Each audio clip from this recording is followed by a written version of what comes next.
Hello? Hello. I am getting set up. Hope you guys are doing good.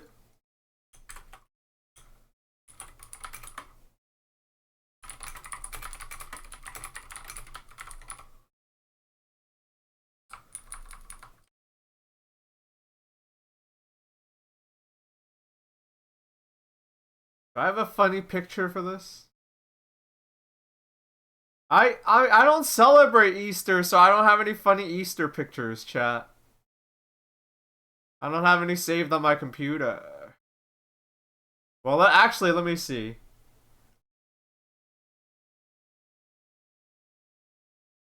Oh,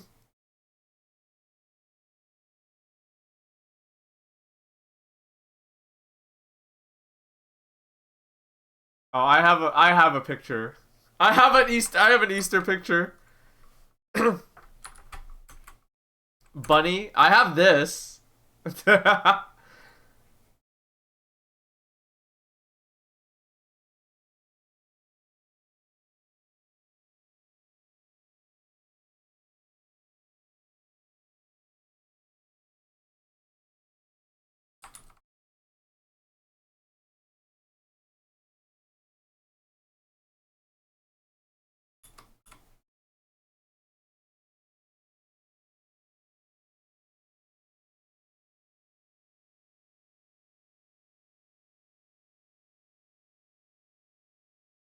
I have this picture of what's his name? Rick Stevens.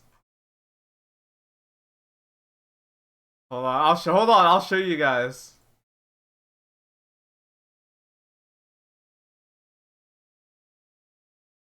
Hello. Alright. Where is the photo?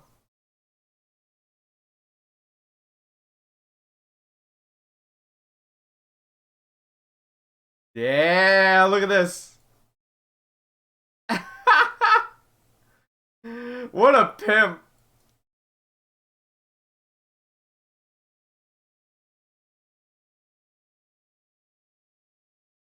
What a pimp. What a life. Traveling the world and token up.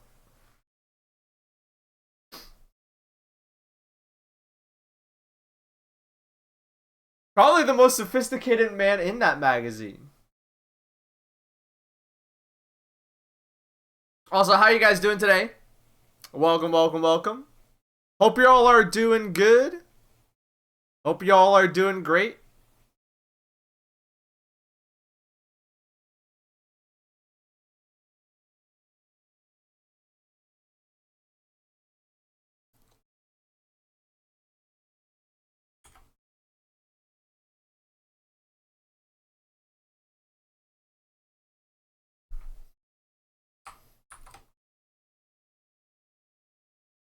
Went to the park today. It was nice. That's good. The weather here has been really good. It's actually like, well, it's colder than it was yesterday, but it's happy. I'm happy because it's been warmer than it was. It's like 60 degrees, 70. Dude, yesterday it was 80 degrees. It was 80 degrees yesterday, which is I'm sure for those of you that live in warmer states, you're like, so what's the deal? But here in New England, for it to be 80 degrees in May, that's like rare. Even without all the even without all of the even without all of the like climate change bullshit. So I yesterday was nice. Today's just okay. Started my third strike training this week for the summer of peak. Are you gonna commit to third strike? I've tried multiple times. I don't know. Third strike is I could see how it could be fun, but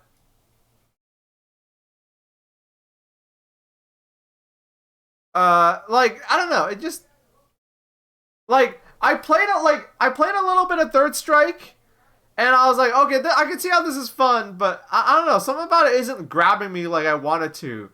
CVS 2 hits harder for me. I gotta train my Street Fighter 6 skills. I'm headed to Evo Japan in a couple weeks. Oh shit, are you really? Yo, take pictures. Legit. I would love it if you took pictures. I hope you get I hope you enjoy the trip. I hope you enjoyed the trip. You should do a little sightseeing if you can. That's awesome though. Enjoy it. That's soon. You got like 2 weeks. That'll be cool. I'll try and find my Baaulp business cards to take pictures with. That's dope.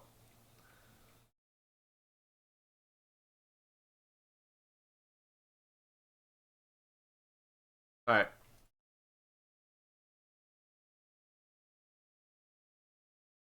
Uh...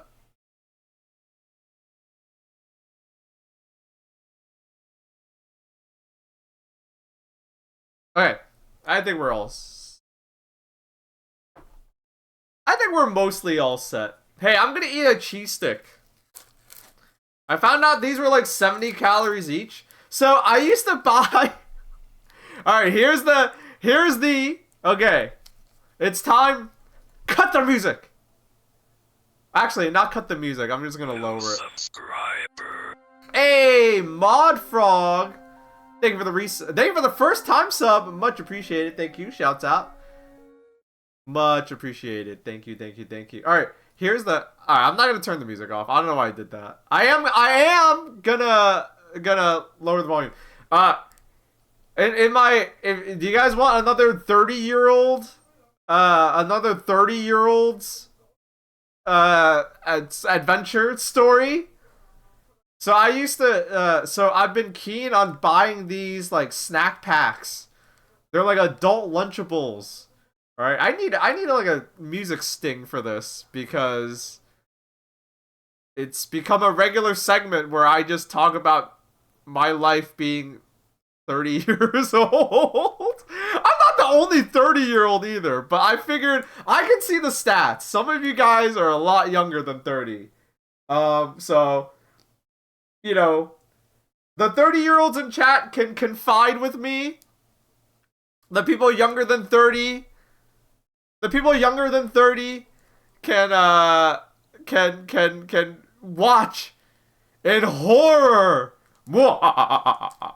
I've been buying these like adult Lunchables, cause they go on sale pretty regularly, and it's like an adult Lunchable. It's crackers and cheese, and like like mozzarella, like cheddar, and it'll be like salami. Yeah, it's like salami. My favorite one has mozzarella and like I can't think of the name, prosciutto. So it has like it has just like cheese and meat and crackers, right? And they go on sale. Thing is, they're kind of calorie dense, and I realized my favorite part of those adult Lunchables is just the cheese. I don't want too much, I don't want the crackers too much. I don't need the extra carbs. And the cured meat, it's like that line from The Sopranos. It's just, it's just trans fats and nitrates. So I realized the part that I like the most about those adult Lunchables that I've been getting is just the meat. It's just not the meat, it's just the cheese. So I'm like, you know what?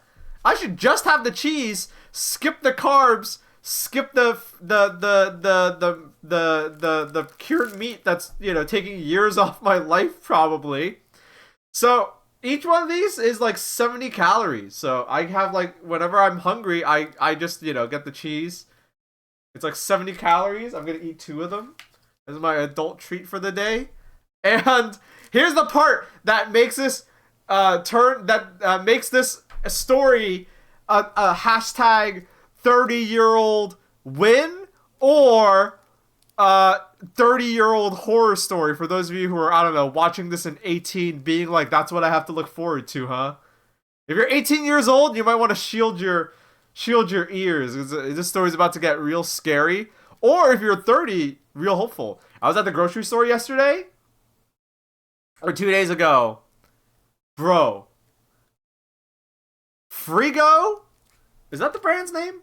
Yeah. Frigo cheese heads. These are clearly meant for kids, but it's a mozzarella stick. It's it's whatever. It's the branding makes it seem like it's for kids, but it's like whatever. Um, chat 12 a bag of 12 mozzarella sticks. How much do you think it was on sale? How much do you think I got it for?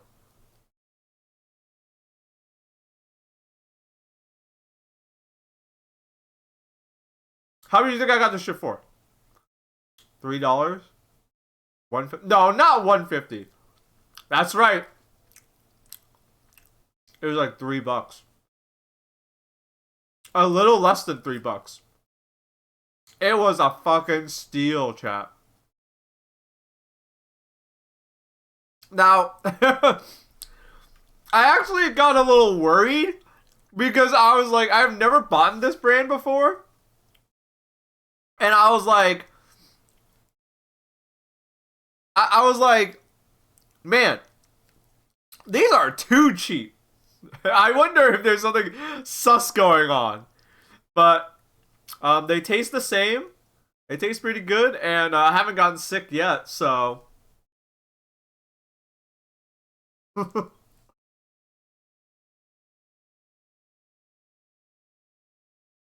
So, maybe I'll drop dead. Maybe I'll drop dead in the middle of the stream. Who knows?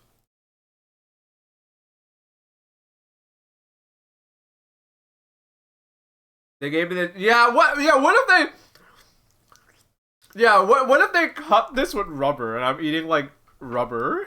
The FDA is not testing. Yeah, no. America's going to shit. The FDA has gotten so many budget cuts, they're not going to test food anymore. Americans are going to eat way more poop now. And it's not even a joke.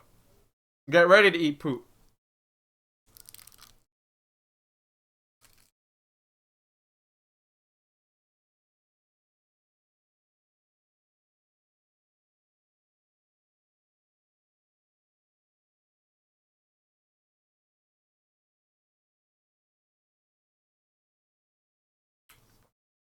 Okay. At the risk of starting this stream off with too much doom and gloom, do you guys want real advice?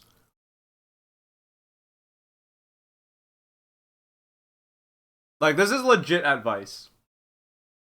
Something that I hate, something that I absolutely hate, is that the advice my parents are giving me, when all the whack, dumb advice that my parents gave me when I was growing up, is like becoming useful. I hate that. I hate that it's becoming useful. So, chat, now that the FDA is no longer testing food, you guys have to eat like Chinese people. You guys have to eat like Chinese people, okay? Here are some ground rules. No more raw vegetables. No more salads. No, right? Because salads are all... When the salad, like, lettuce would have E. coli in it when the FDA was testing food. Okay? So now that the FDA is not testing food, how bad do you think it's gonna get? So yeah, no salads, like no raw vegetables, straight up. Chinese people, historically, do not eat raw vegetables. There's a reason for that. So now that the FDA is not testing food, we gotta stop eating raw vegetables. No more salads. All right. If you hate salads, you're good for you, because it's now safe to. It's not now that's smart. Don't eat salads. Yeah, raw food, no go. No more. Eat less sushi. No salads. The no ground meat. No ground meat. That is extra sus. In a world where the FDA is not testing food, no ground meat. I'm not even joking. These are like real things my parents were like, when we came here, my parents didn't like me having too many burgers because they were a little worried about like the ground meat though. Chinese people have ground meat. Chinese people buy chunks of meat, go home and ground it themselves. They don't buy ground meat at the supermarket. That's the difference. But yeah, I don't know. Shit sucks. I don't want to talk about it too much because it is hella depressing. But yeah, no. My hope is that like, well, my genuine hope, my genuine hope is that we get a real opposition party in this country that will actually say no and oppose the Republicans and Trump. I don't know how that's gonna. I don't know if that's gonna happen. So, my other hope is that just as little damage can be done, and then when like the guard changes again, we get something a little bit more normal. Because I would love to, as a guy that likes food, I would like my food to not have poop in it. I guess Americans, I guess the people in power disagree, but I like my food poop free.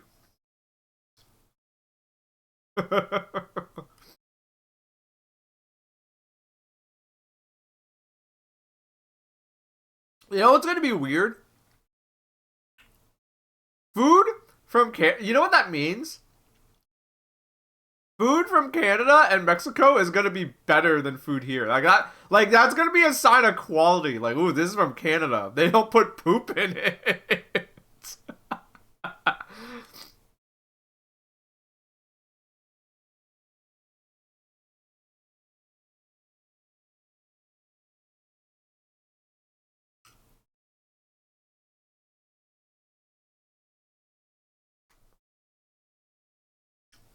But yeah, I don't want this stream to be too depressing because today's a happy day. Today's a happy day, as the text suggests. Today's a happy day. It's a rare day. It's combination 420 and Easter, so you could be celebrating a whole host of ways. You could be celebrating the 420 part. You could be celebrating the Easter part. You could be painting eggs. You could be hiding eggs for little kids, looking for them. Eating candy. You could be getting high. You could be grilling. You could be doing or a combo of all those things. I have a weird number. Now that Massachusetts, I mean, it's Massachusetts has been a legal state for a while, but I have a non-zero number of friends who both them and their parents smoke weed. So it's really funny.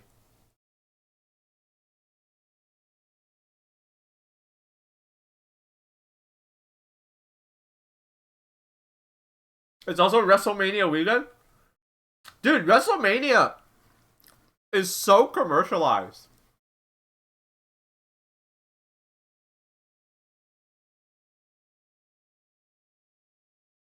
My I was talking about this with Scorpy. Like, I'm not watching WrestleMania, but I'm seeing people post about it. Dude, WrestleMania, like they got like ads all over the ring. They had ads for the new Fatal Fury game. The DJ guy was there. They had two wrestlers walk in. I don't know what this was about, but they had two wrestlers walk in. I assume they were wrestlers. They could have just been there to be a walking ad. But they had two guys walk in dressed like Clash of Clans. I feel like it's like that's like they've had ads before. Like it's a show. Ads are how the WWE make their money, but at the same time, it's like, oh my god, that's like excessive. Like at that point, why even have the wrestlers have their own gimmicks? You know, like at that point, just like have the wrestlers come in just like a Subway sandwich or something.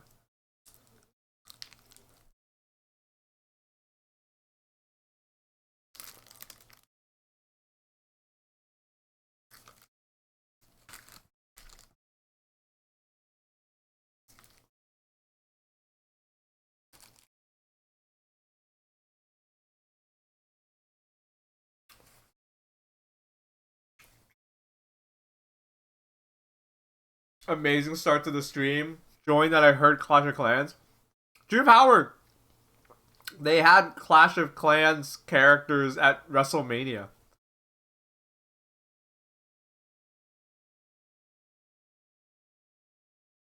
They should get Jared Fogle and Dog the Honey Hunter in WWE.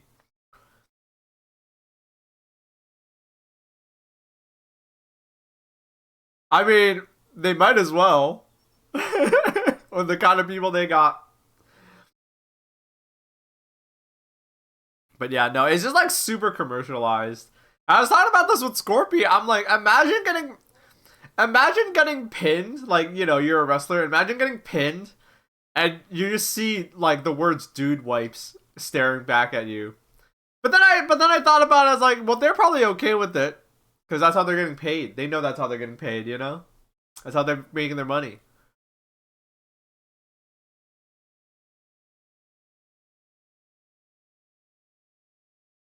Some of the companies that are advertising are hilarious too. Let me see if I can pull up a picture. I'm too lazy. But it was like dude wipes. It was like car insurance. It's like anybody. It's like anybody and everybody. Video games.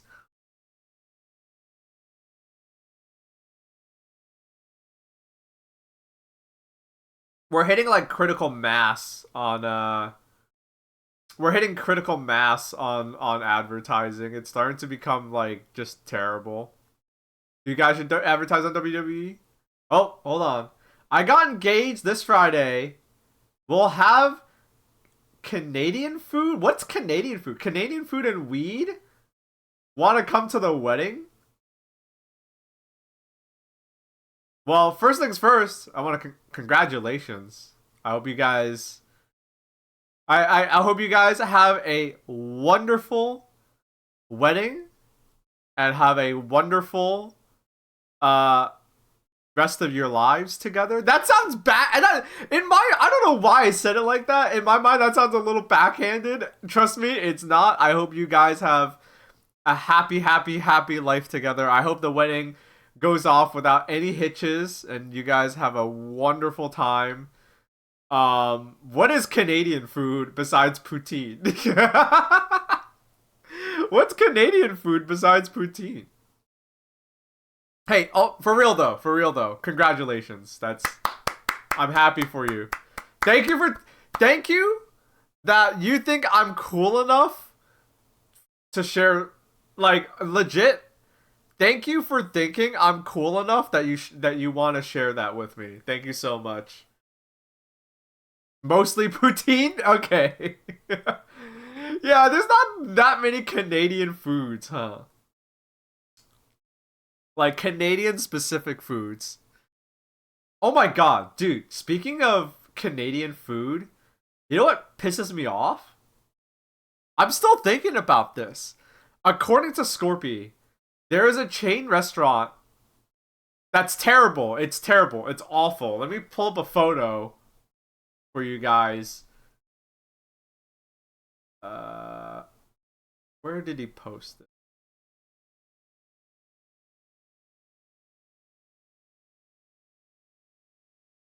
Oh my god. Oh yeah, here we go.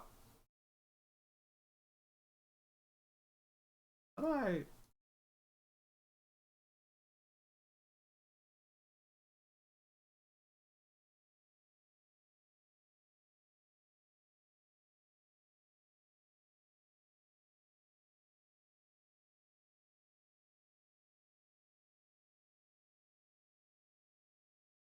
So yeah,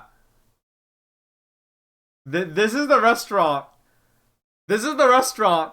It's called Boston Pizza, and like it's Boston Pizza is so mid, quote unquote. Yeah, no. Like he was like, oh you.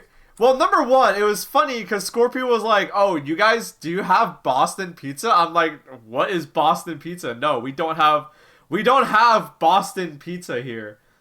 And he was like, "Oh, you guys don't?" And then he proceeded to describe what Boston Pizza was, which Boston Pizza is just like the shittiest kind of sports bar restaurant. It's like a sports bar kind of like chain restaurant. It's like Applebee's or whatever. And he said like the food is terrible. The food is just awful. He kept posting pictures of like wings that looked like undercooked, which is insane. Um, and he said that the chain is owned by like one of the Shark Tank guys. But yeah, Boston Pizza looks fucking terrible, dude. That shit looked awful. And Scorpion was like, "Yeah, I used to eat here a lot as a kid, and I have fond memories of it." And it's like the part that pisses me off the most is that the part that pisses me off the freaking most is the fact that it's called Boston Pizza. Boston has great food, and it has great pizza. So to know that if I go up the border and go to Canada and I go around and the word Boston is attributed to this shitty chain restaurant with shitty food and shitty pizza is like kind of irks me. It like almost pisses me off. Like the fact that like if a Canadian has never traveled outside the country, this is what they think of Boston. They think of shitty wings and shitty pizza and shitty food. When Boston has some of the tastiest food around, kind of is annoying. Like what the fuck? Yo, Raven, what's good?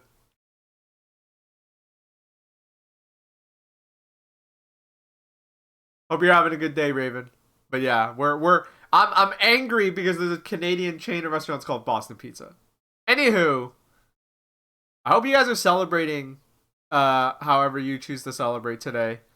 Hope you all are doing good, regardless of how you choose to celebrate.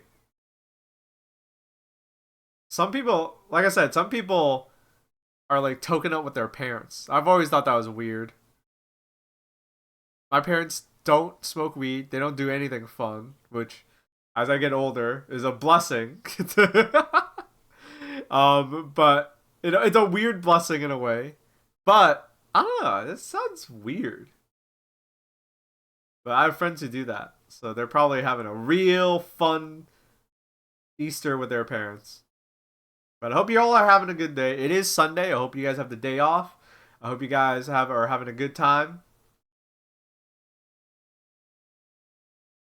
My dad lives in a group home, and I brought him some joints because his caregiver said it was okay. Wow, you're a cool kid.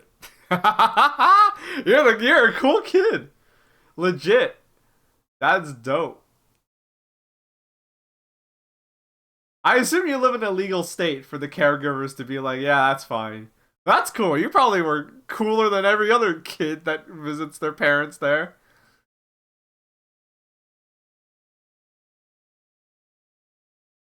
I feel like you gotta have a very specific relationship with your parents for that to work. Same.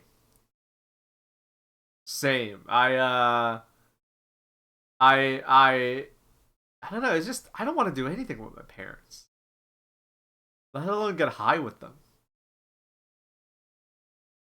My parents became a lot more open about their weed smoking after they found out I did it. Dude, when I was in high school, I had a friend named Spencer. And one day Spencer was like arguing with his like it was really funny because like a switch flipped and like he still had to be coy about it, but he got way more okay about like smoking weed around the house because he basically had an intervention with his mom where like his mom kept up the charade where it was like this was kept up the charade of like weed is bad. But then he was like, wait a minute, my mom was born during the 70s. Like she was around for all of that like Woodstock shit. And like, I don't know. It was funny because it was like he was right. His mom did way more shit than he did. All he wants to do is get a little high every once in a while.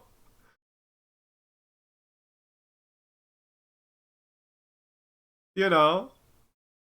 There's so many stories. Like this was when I was in high school. Like this was before Massachusetts became a legal state, mind you. where so many of my friends or like my schoolmates, they would just be like, "Yeah, I found out my parents smoke weed. I know how I feel about that." They just like, it's like, oh, so your story makes sense because your story makes sense, Truth Howard, because it's like, they gotta keep up appearances because they're your parents, but then it's like, screw it, you know.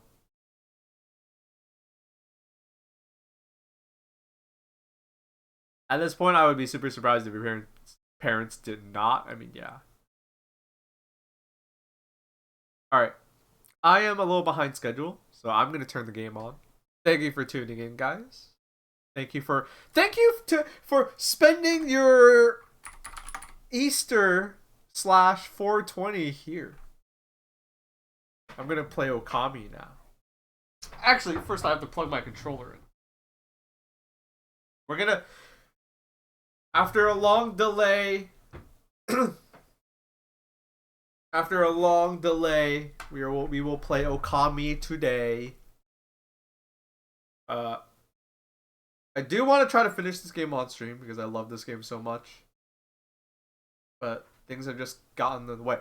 I've been so fucking busy these last 2 weeks. Can I get a round of applause for that? I can't hear it, but can I get a round of applause for all you guys, making all this fun shit for you guys to watch. Speaking of, I misspelled that.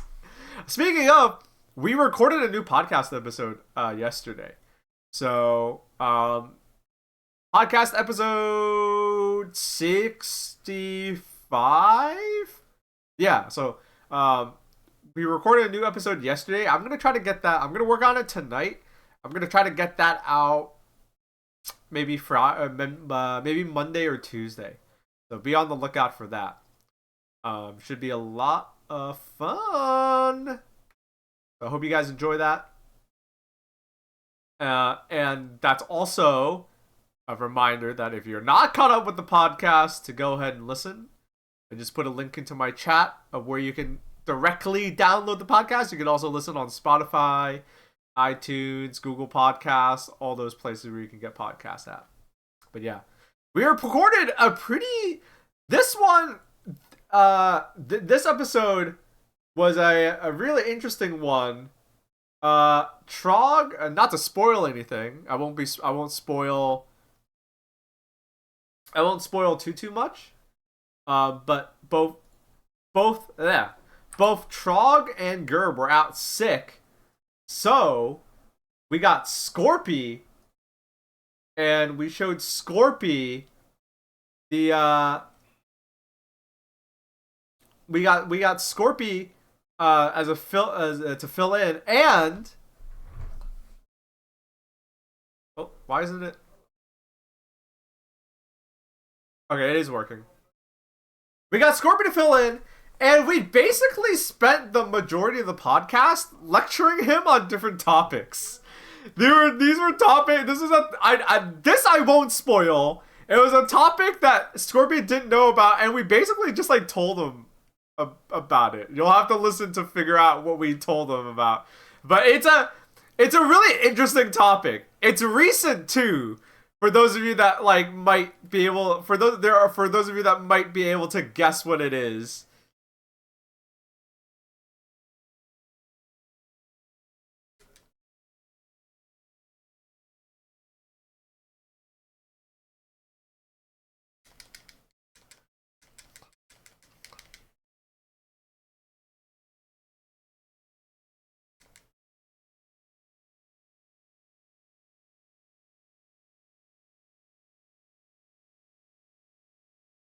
There's no game sound? Oh, what the fuck?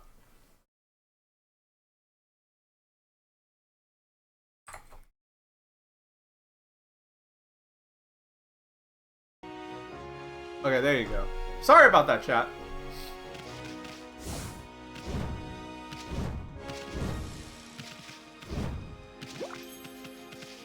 It was just the setting I had to change. I apologize.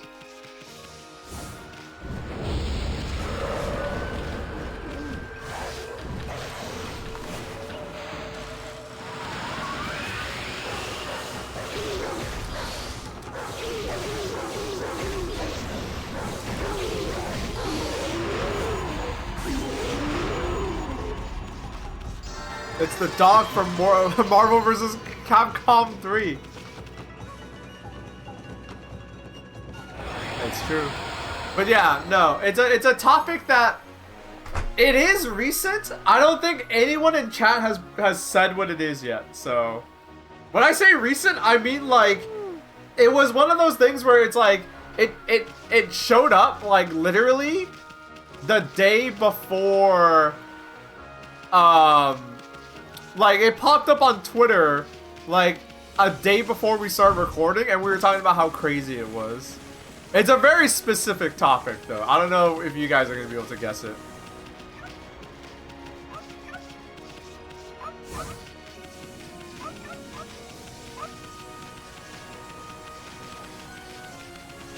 Okay, horse race test? No, it's not a horse race test. Europa Ice Wars? No, it's not like a jokey thing either. It's like a real thing. Like, yo, Mike, what's good? Hope you're having a good day, Mike. But yeah, no, it's not like a, it's not like a haha, isn't this funny? It's like a real life topic, I should say.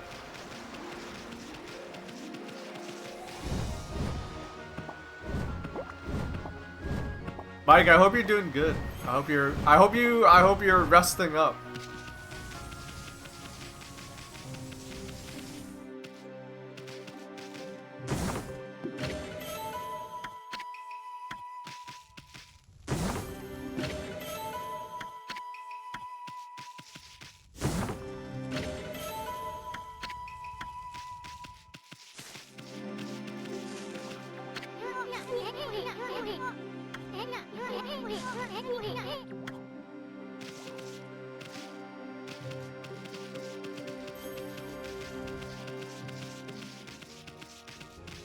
Alright, so I think last time we left off, we have to figure out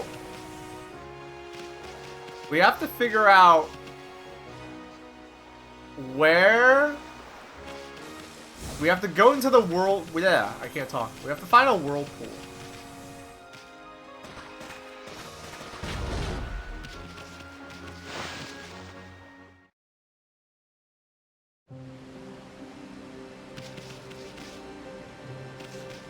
Oh, look at all these rabbits!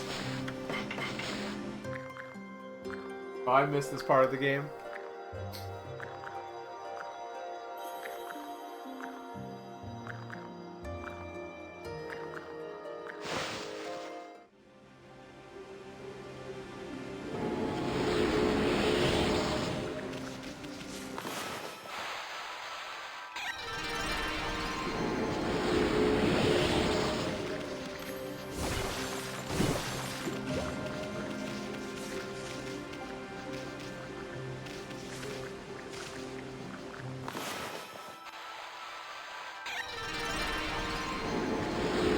Aw, this part's cute. This part's fucking cute. All the rabbits get happy when I make the trees bloom.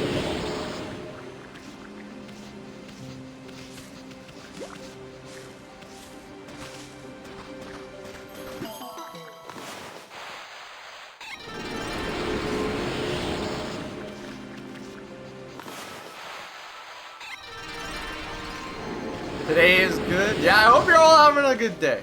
I've said I at the risk of repeating myself too much, but it's a good day. The weather's good. Festivities are good.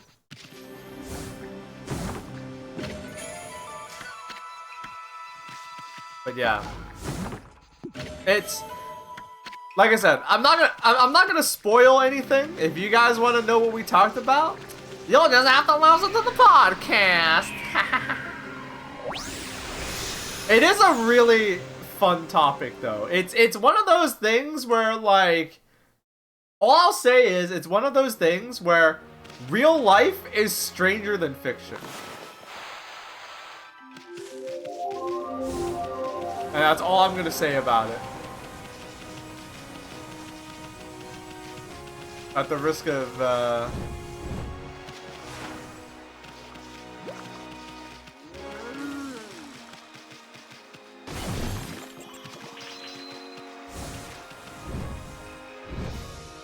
I'm one of those weirdos where whenever I read books, I only read fiction.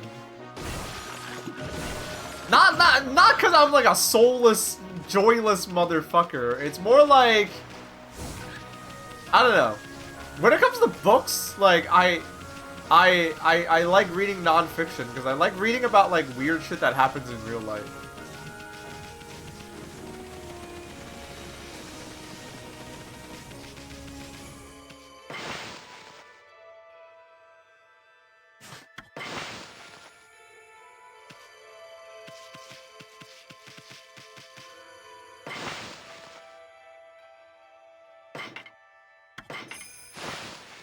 I love Wikipedia. Well, no, not Wikipedia pages. Like, I'll usually read books that are like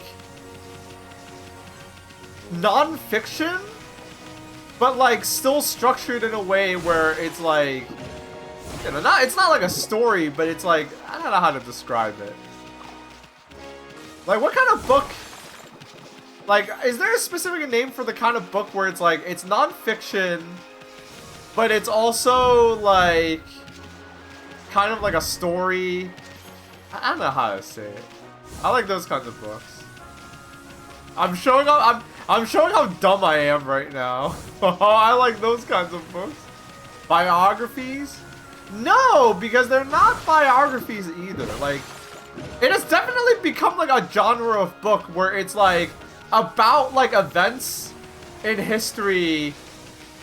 Historiography? Is that the name of it? That sounds right. Just like accurate historical fiction. Yeah, stuff like that.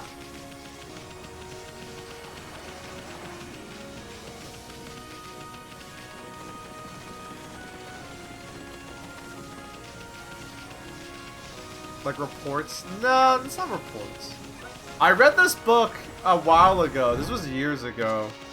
I read this book called Poorly Made in China. Which, things are not poorly made in China anymore. Things are well made in China now. I'm not just saying that because I'm Chinese. I'm saying that because it's the truth. This book was written back in like, I can literally grab it. I'm too lazy. It's buried under a bunch of plushies. This book was made in like was written in the like mid 2000s, I think. This book was written in the mid 2000s, back when like a lot of manufacturing was just getting moved to China, and it was written by a guy who basically moved out to China, and his job was to be a middleman. He would connect American companies with manufacturing companies in China, and basically, you know, like companies that wanted to move their manufacturing to China, he would be the guy, right? He would be the middleman, and the book was written about the things that he saw, what it was like for him to like move to and live in China and things of that sort. And a lot of the book is a little outdated, only because China has progressed so much. Like, you know, like the title of the book literally is called Poorly Made in China, and that's not true anymore. They make, you know, this was back when like a lot of the book was definitely written back when the sentiment was like, okay, easy things, simple things you could get manufactured in China, but not like good things. Well, now everything gets made in China, like good or bad, high quality or low quality. But there's a really interesting element about this book that I wanted to talk about. I guess I'm going like full lecture mode right now, so I'll make myself bigger. Is that something that I think a lot of people don't realize? From the consumer's end, a lot of the products you use are just, they just change the label. That's it. Like, so many, if it comes in a bottle, if it comes in a package, and it's just like, sometimes it's the same shit going to different bottles. Like, it's the same soap, same perfume, same whatever. And they just change the bottle and they change the label. That's it. So much of it is just like branding. That's it. And what's interesting is that I think now, because of the tariffs and because China's playing hardball, I think I don't know if it's gonna happen overnight, but I think people are gonna start realizing that. I think people are gonna start realizing, like, wait a minute, all of this, either because they're looking for, like, to buy stuff as cheap as possible, whether people are gonna do it because they're looking to buy things as cheap as possible, or if just, like, push comes to shove, we can't get everything we want anymore. I think a lot of people are gonna realize, like, hey, wait a minute, this body wash and this body wash is the same exact shit. I think people are gonna realize that soon. What's gonna be also trippy is, and I think this is kind of unprecedented, a lot of companies, both in America and China, it would happen every once in a while where they would get in hot water because, like, it happened to IKEA, it happened to, like, Kohl's a few times where Chinese manufacturers, would work with a company and be like, okay, here, you can produce these vases for us, right? You can make this vase. Okay. They would then take the designs, turn around, and start, like, selling, like, oh, look at these nice vases. We can make these nice vases for you. And you just slap your label on it, right? Like, they would take the same design, which is, that's bad. But they'll take the same design, go to another company and be like, look, we can make this for you. Like, we don't even need to change it. We can just make this for you. And the other company, not knowing any better, would just go like, oh, that's great. Please do that. And, like, I think Kohl's, or, like, it was either, like, Kohl's or Kmart that got in trouble because they were selling something that, like, was already being made by a different company, but it turns out they were just working with the same manufacturing company in China. The reason why I bring this up is that China literally has, like, this thing that I don't think they've ever had to do it yet, but they have this thing where they are essentially, in case of emergency, break the glass. I don't know if it's like a law or whatever, but now that it's actually happening, what the Chinese government is going to do is they're going to let Chinese manufacturing companies legally make knockoffs, which I think is going to be fucking hilarious. I think it's going to be fucking hilarious because it's another, like, just... It's going to be another way where America just isn't as, America thinks it's got, a good hand. It doesn't. What are you going to do? Are you going to buy an iPhone for $30,000, or are you going to buy a C phone for, like, $1,000? I think that's hilarious. I can't wait for that, honestly. I'm all for it. I'm all for it. Yeah, it really is like a ship of Theseus thing, because it's like, okay, right? It's like, okay, same materials, right? Same materials, same techniques, same process, even the same people working the factory line. Literally, the same factory that was making these before is still making them. But instead of Nikes, they're Bikeys. Would you wear Bikeys? I mean, you can literally take the Nike part off the... You can literally just, take it to a guy that, like, alters shoes and, like, change it back if you want. But, I'd 100% wear Bikeys. Yeah, same.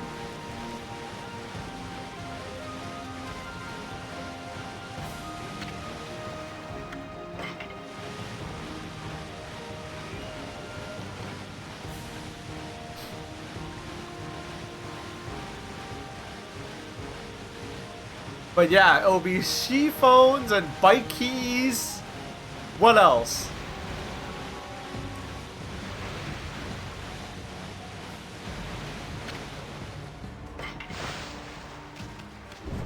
Oh, I was already here. Okay. We should visit the islands that are like...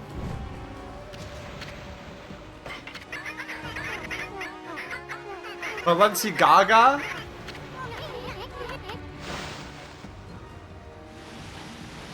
Well, not even. Here's the thing, like, not even. Like, I think they, I think there are some companies now in China that are like, yo, you can buy a Balenciaga, like, here, we'll sell you this. This is a Balenciaga bag, but we just haven't put the label on it yet. It is, for all intents and purposes, the same exact bag. This is a Balenciaga bag, but we just didn't put the label on it yet. You know, it's really interesting to see, because it's like, I mean, yeah, it is the bag. You know.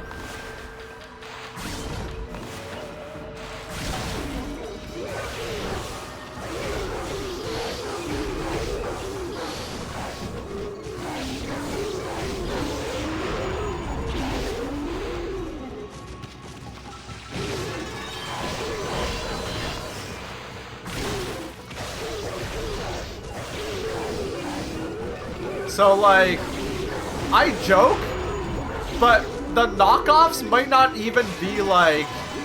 I joke, but the knockoffs might not even be like knockoffs where it's like Bikey instead of Nike. It might just be like, you know, you'll buy like a shoe with no branding on it, but you know it is what it is.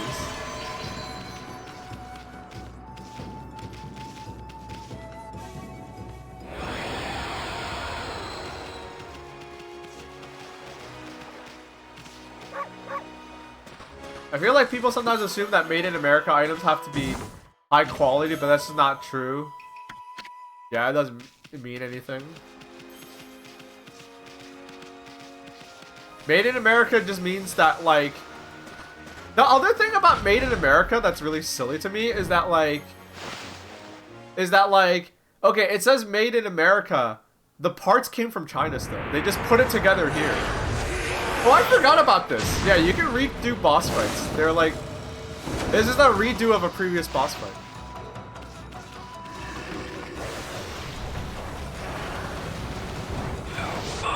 New moves, though.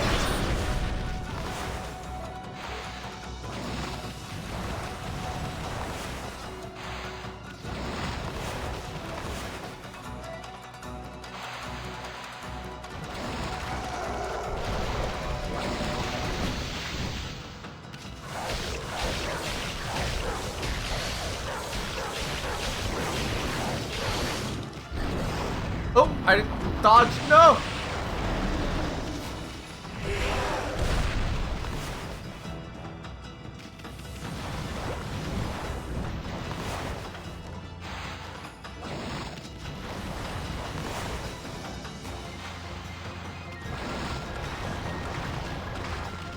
But yeah, no, the term Made in America is like... I would say like 20 years ago, if a product was made in China, it was like, okay. It depends on what it is, right? It could be kind of iffy. But like nowadays, like, how do I word this? Nowadays, like, things made in China are like legit good. Like, you know, I don't think it's racist to... How do I word this? Sorry, I'm in the middle of... I'm trying to do a boss fight and I'm trying to talk. I don't think it's racist to be like, oh yeah, stuff... How do I word this? A lot of people were like, oh... I'm talking about like 20 years ago, not the present. I think a lot of people 20 years ago was like, oh, stuff coming out of China is low quality. And... I don't think that's being racist. I think that's just that, like 20 years ago, that was just a fact, right? But the what is racist would have been were the people being like, oh yeah, it'll never get better. Like what? What do you mean you don't think it'll ever get better? Like what are you talking about? You know, like,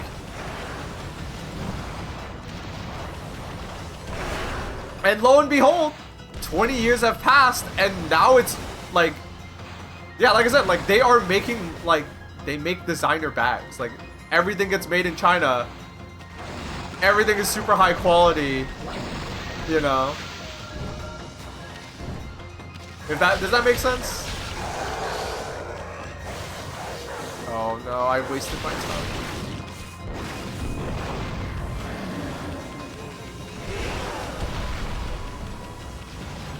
Would you guys drink a wheat milkshake?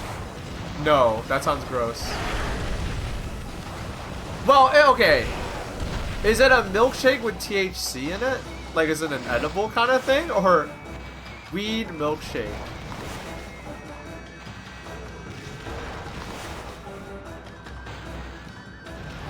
Because if you guys want some hashtag drama, I don't mind telling this to you guys, because I know you guys are going to be real about it. And and it's like, it doesn't say anything about how I feel about, like, the person. I just think it's stupid. Gur bought this weed ramen, and it looked terrible. He posted a picture of it. I'm like, this looks like shitty. This just looks shitty. Like, it doesn't look good.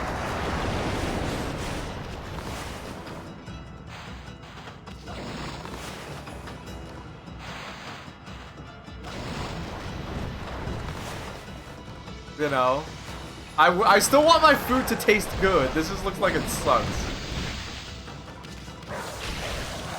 And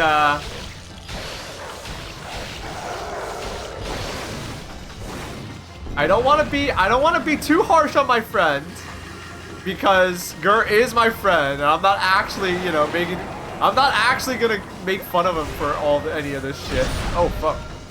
Oh, this guy has a lot of new moves. Like, I actually have to try. He said he was gonna, like, eat the weed ramen, and I didn't hear him talk about it ever again. He didn't say, you know, which to me, you know, is a sign like, okay, it was bad. You know what I'm talking about? When, like, someone, like, is, like, super excited about something, and then, like, they just stop talking about it. You know what I mean? Like, you just...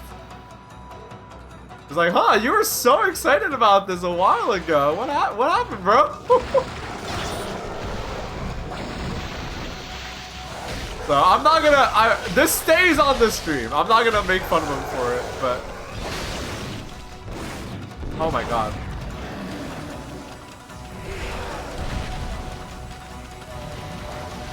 But yeah, I'm not gonna make fun of him for it, but I just think it's really funny, because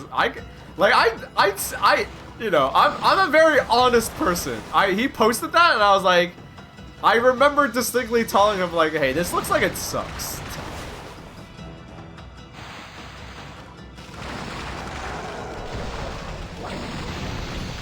This looks like a trap for stoners. And it worked. A weed what? It was like weed, like, ramen.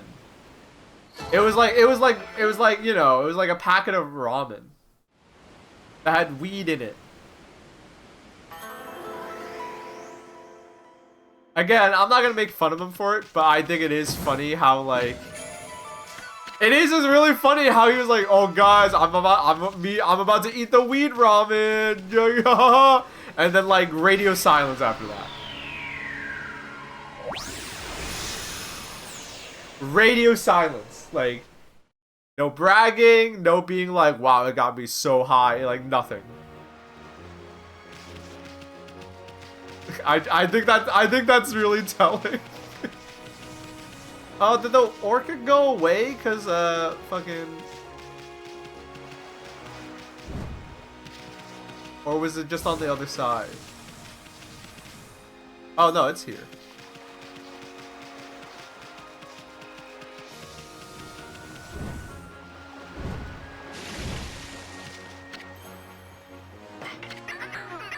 They should make a.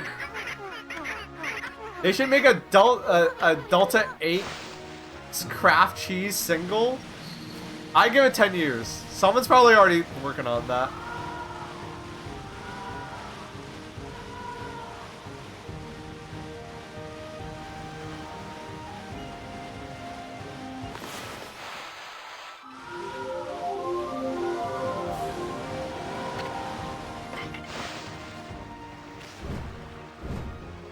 Someone's probably working on that shit, chat.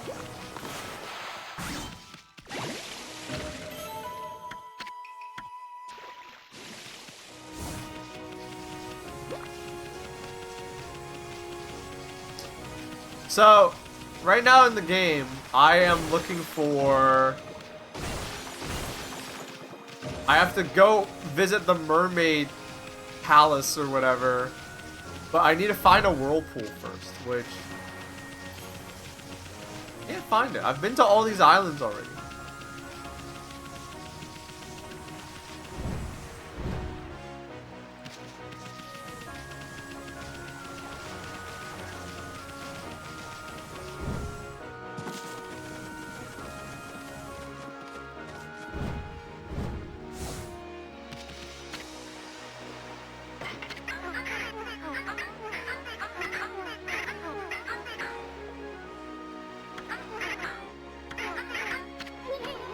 Okay.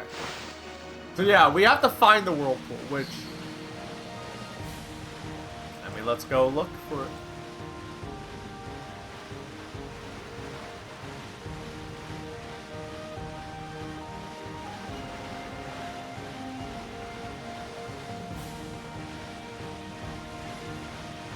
Alright, invisible wall.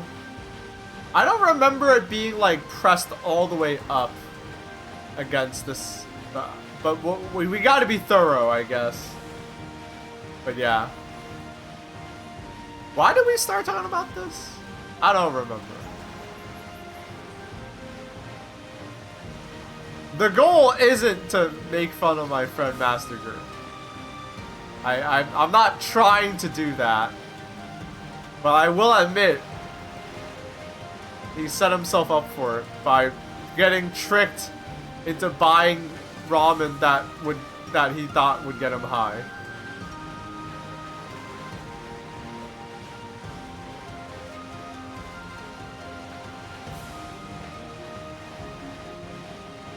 It's a weekday. No, he says that the palace is hidden. The entrance is a whirlpool.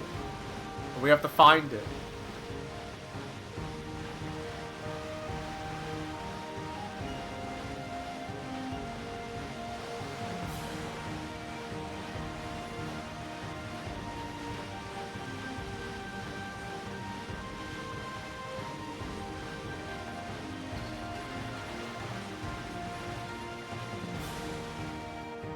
Sucks, but that's why almost every Englishman travels to Amsterdam. I thought, isn't it like...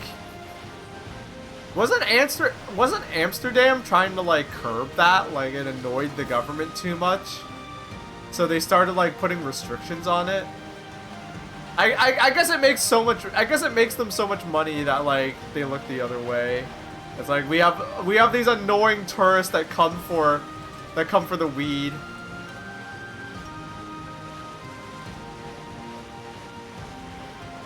Bug it.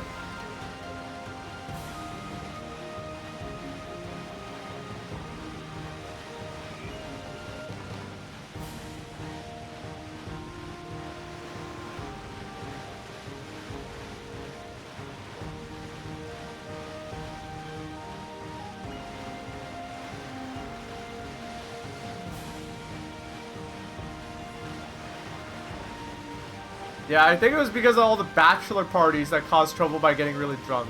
Oh, I didn't even consider that fact.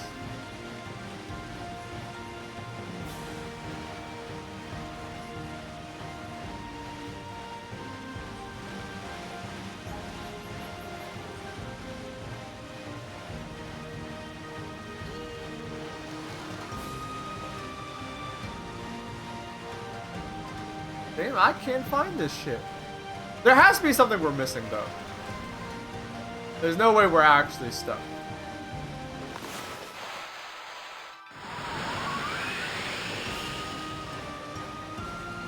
I'm hoping this 4K20 isn't as scary. What do you mean?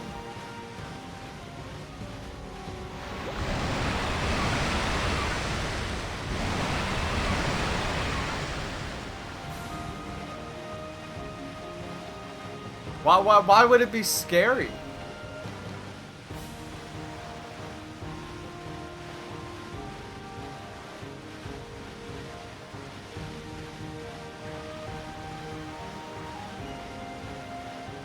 Okay. There's something I'm not getting. So I will come back later. There is one part of this island which we haven't explored yet, which is up here. We didn't, I forgot we haven't done this yet.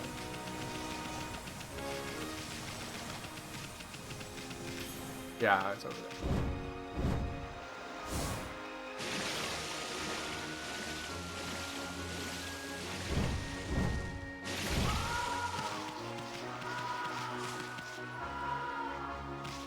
Oh, what's this? Oh, I fed these cats already.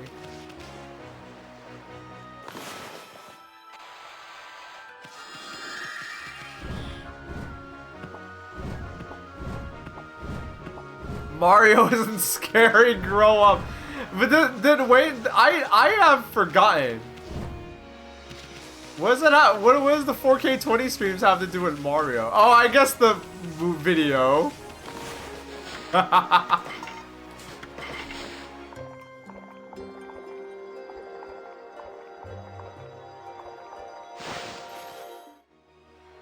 The movie, yeah.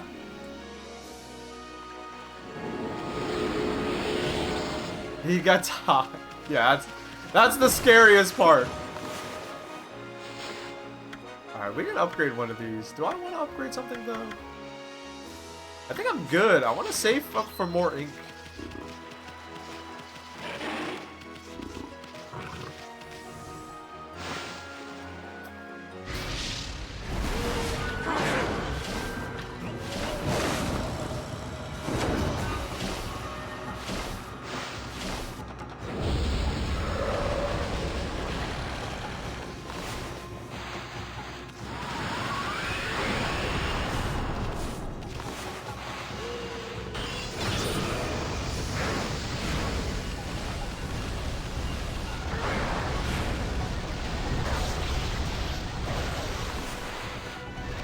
I don't cut him. Whoa. I genuinely don't remember.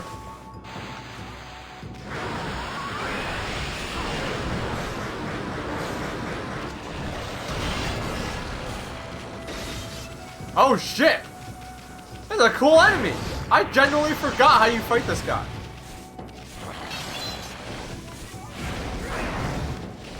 Oh, the camera's not cooperating.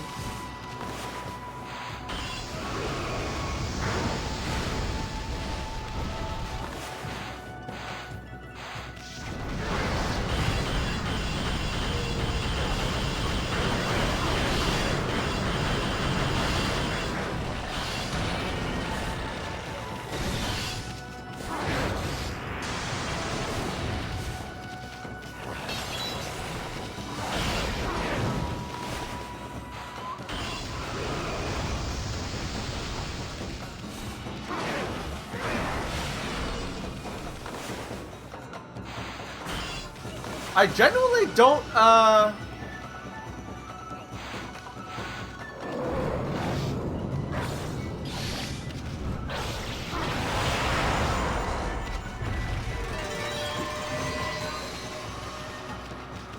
I genuinely don't remember how you, like, what the trick to that guy is.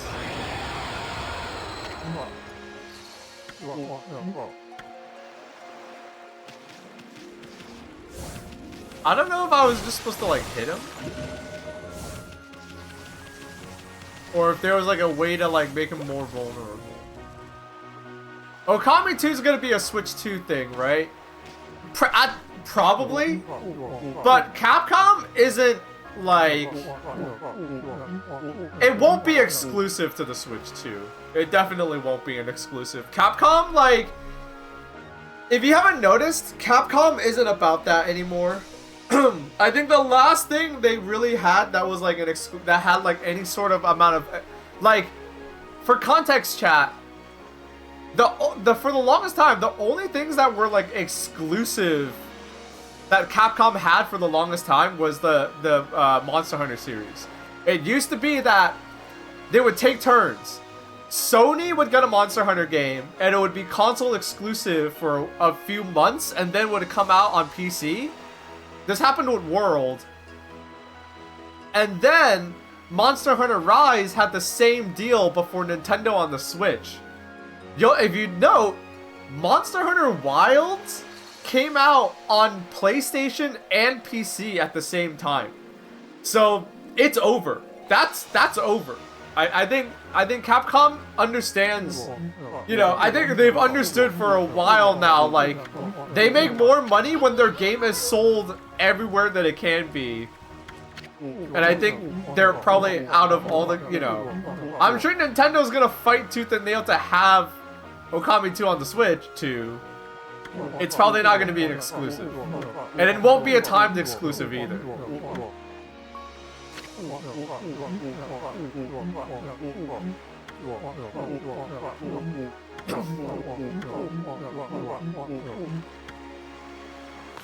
Oh.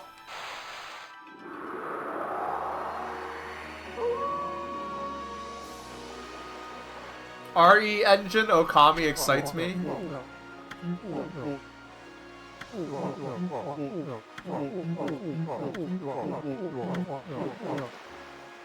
Alright, so he wants shooting stars. Well, thankfully, we can make that happen too.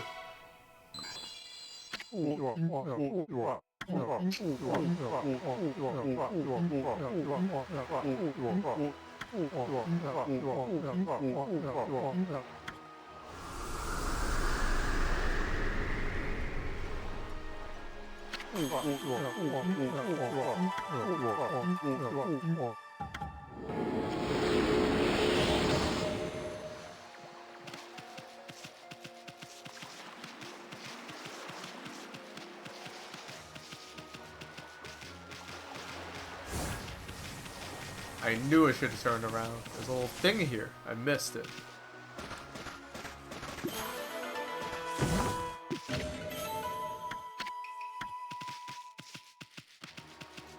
But yeah, time exclusives are like, that's honestly part of why, like, consoles are weird this generation. Because, like, back in the past, owning the console meant that you got all the exclusive games on that console. Like, you had to buy an Xbox because if you like Halo, you're not going to be able to play Halo any other way than on Xbox, right? So, you know, if you like Mario games, well, Mario games are only going to be on one console. But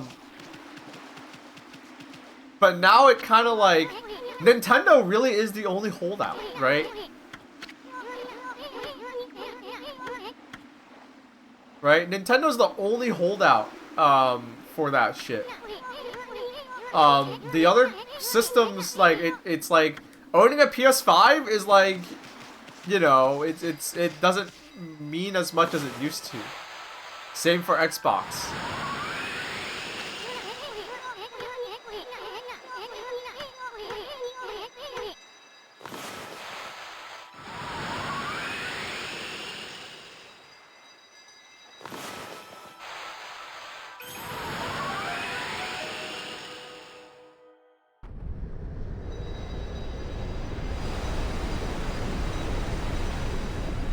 Getting a new console also doesn't offer anything quality-wise anymore, and that's also true. It used to be that, like, oh, if you have a PS1, you should get a PS2, because that PS2 is fucking crazy, bro. But now it's also, but yeah, you're right. Like, now it's like, well, why would I get, like, the jump from PS4 to PS5 was like, okay, you know, it's like it's I guess there's a jump. I guess there was a difference.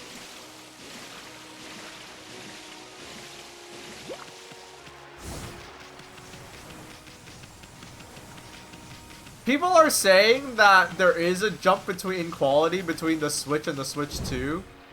But it's not so much the graphics, it's more like the actual like power that the console is able to put out. Like it's not that the games look prettier, it's that the screen is better. Like the system itself, which I don't know if that's a selling point to you. I would say go for it, but not for me, I don't think. Unfortunately. The thing is, like, could I get a Switch 2? I guess I could. But also, like, I could get a Switch 2, but I don't, like, you know, like, I barely touch my Switch 1. That's the problem. Like, I barely touch my Switch 1. I don't know if I want a Switch 2. And unlike Wayne, I don't have the nostalgia factor. Like, I don't care about Kirby's Air Ride. Unfortunately. You know?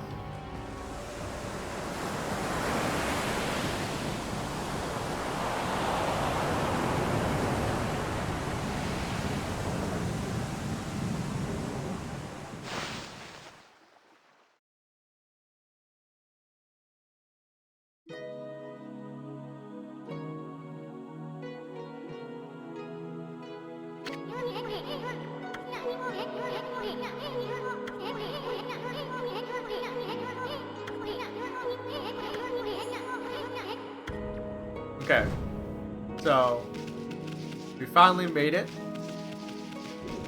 This is we're on the bottom of the seafloor.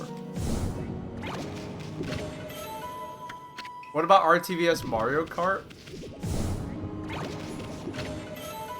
I mean, we got Sega All Stars Racing for that. What are you talking about?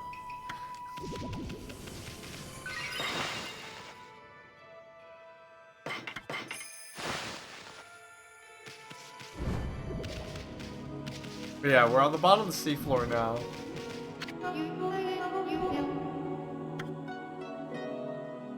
We're finally at the Dragon Palace.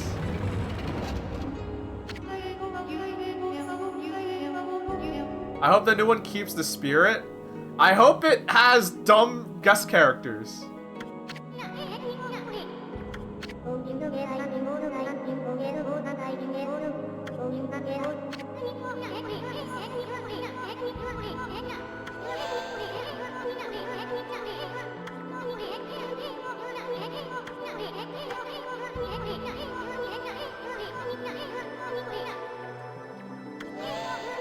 The Sonic Racing thing? Yeah, it needs dumb guest characters.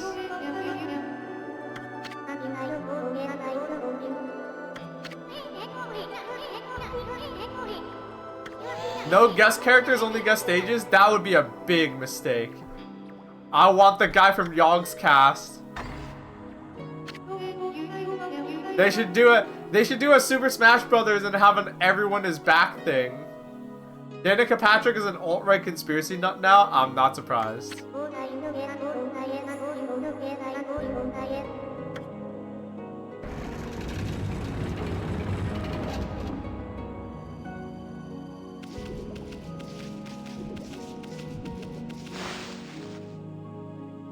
They need to put Caleb Pitts in the game.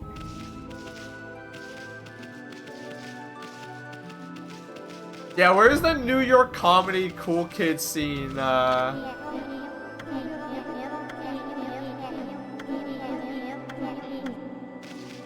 What if there was a New York comedy scene racing game, Kart Racer? Alright.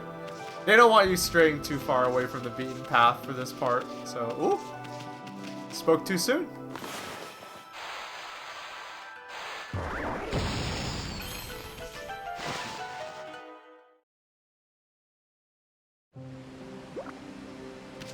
Okay, this makes no sense, but we found another one of these areas. No sense how this works at all. Doesn't matter. What do we got? Aww.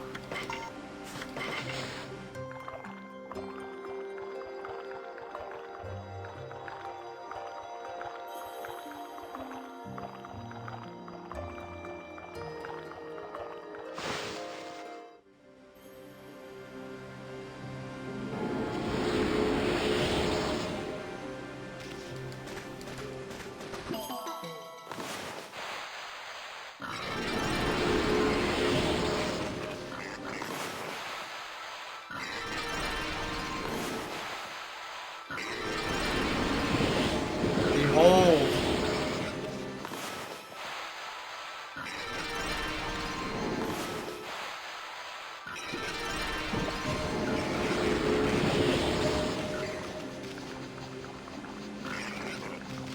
I'm their master now.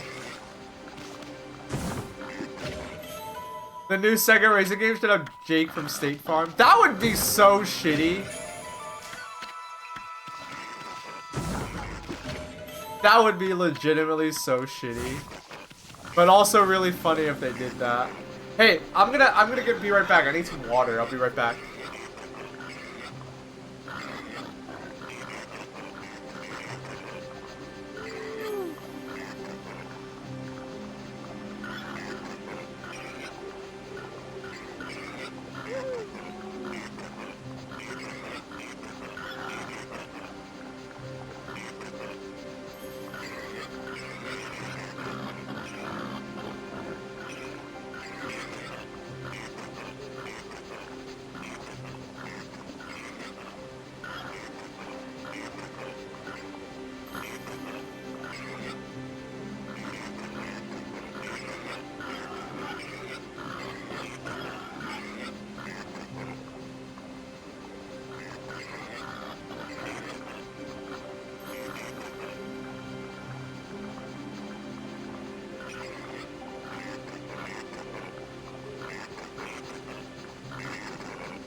Back. Normal day in Virginia?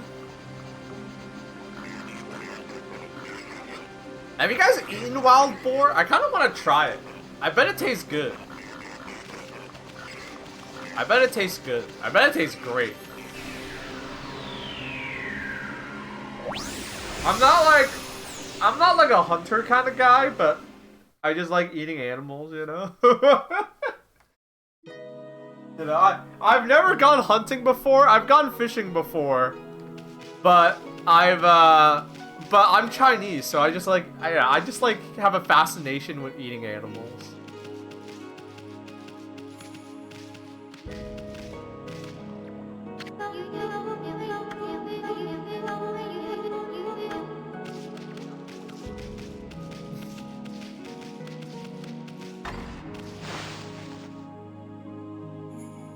You can hunt boar in Australia since they're mega invasive.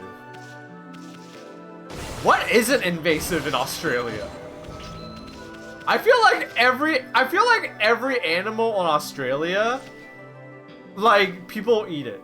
Like, cause I've seen people be like, oh yeah, you can get like kangaroo meat in Australia. You can get like, you know, I know rabbits. I know Australia has a huge rabbit problem, so like I'm sure you guys eat rabbit there.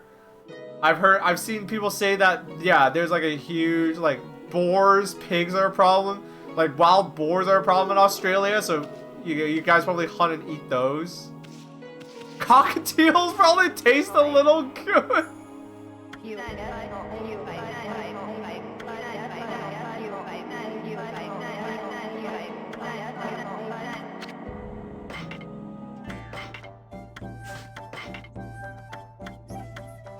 But yeah.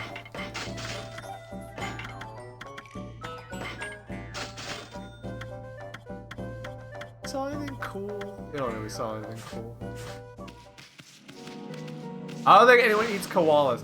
you know what I mean. Not everything is, you know, is there for the eating, but I feel like all the big animals. But yeah. I don't think I'm a hunter kind of guy. Not like I'm like soft. Like I think I probably could shoot an animal. Honestly, it's the everything else part. It's being out in the wilderness seems miserable. I am a city slicker through and through. You know? I don't think I like the whole going out into the wilderness part and like having the shit in the woods. Like that sounds like it sucks. Ever try alligator? No, I want to. I want to try alligator in my life. It sounds tasty. Alligator sounds tasty.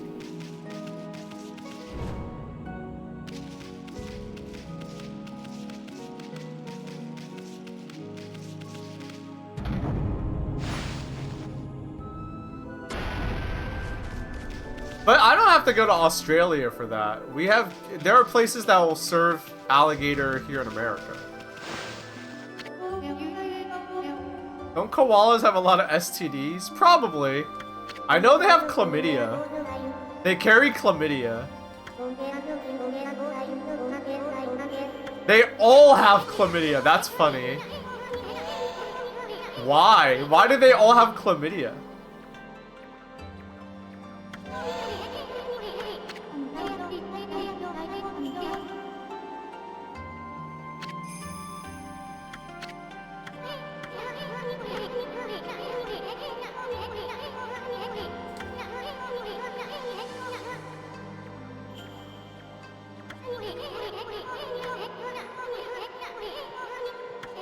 Okay, so we're basically, if talking about the game now, we're basically like, hey, why is there a water dragon fucking everything up? Why'd you guys do that?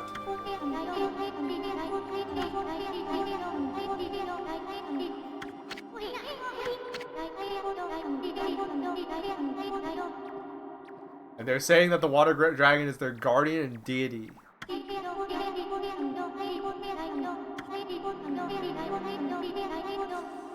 But then it turned bad.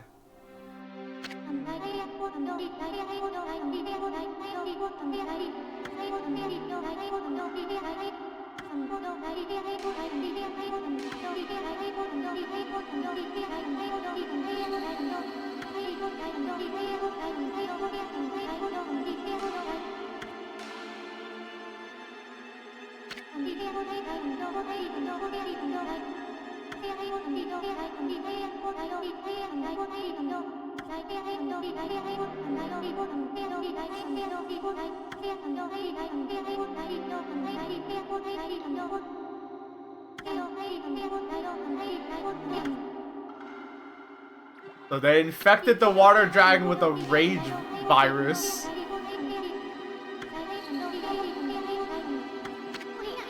So it won the battle, but it got too angry.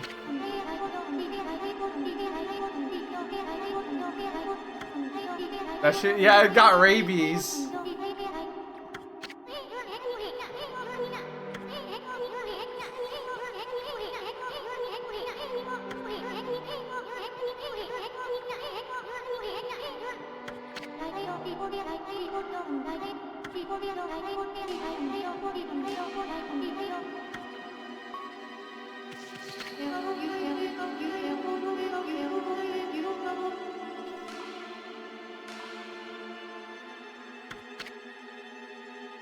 Wait.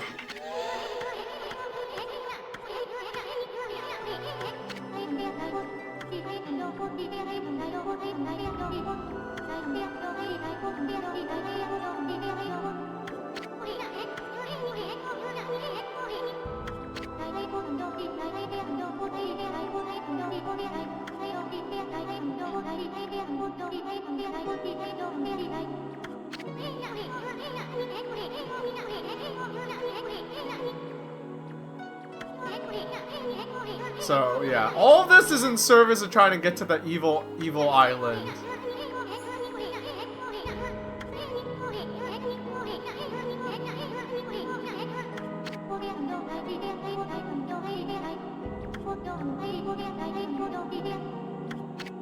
But we have to, okay. It's a thing of last resort, but we need a MacGuffin too.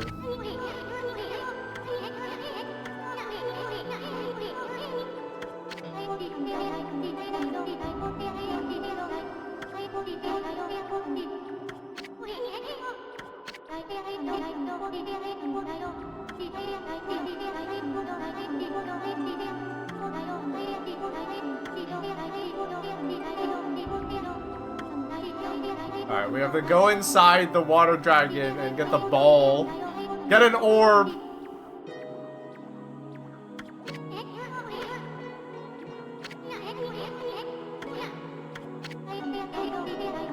They talk a lot over in this part.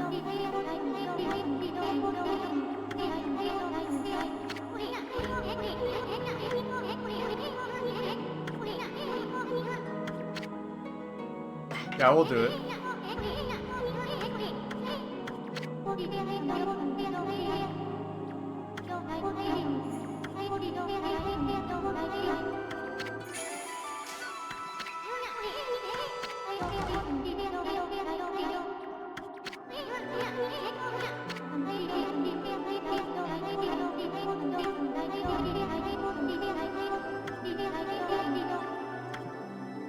Alright, so all of that talking was to establish that, like, they don't really control the water dragon. The water dragon's it's got rabies. So we need to both go into the water dragon's belly, get the dragon orb, and then they can get us to the island. They make it seem kind of dire though. They say it's an act of last resort. So, but it's a video game, so it's okay.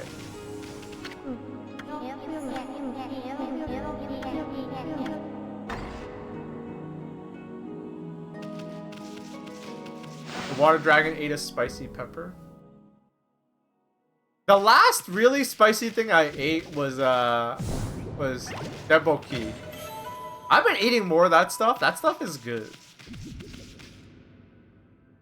I don't know why I don't eat more of it. Well, I know why, because it's not something that I always think about, because I'm not Korean, but there's a lot more Korean restaurants near me than there used to be. And I found a place where it both tastes pretty good and is not overpriced, so it's good.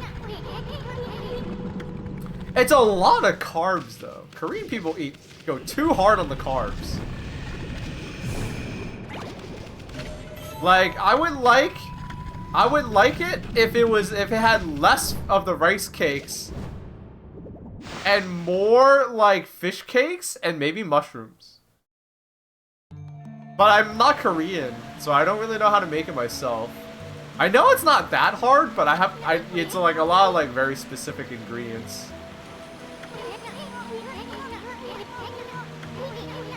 Cause it's really just like a sauce. It's just a broth. So maybe I should make it on my own. And then I don't need to put as many carbs into it.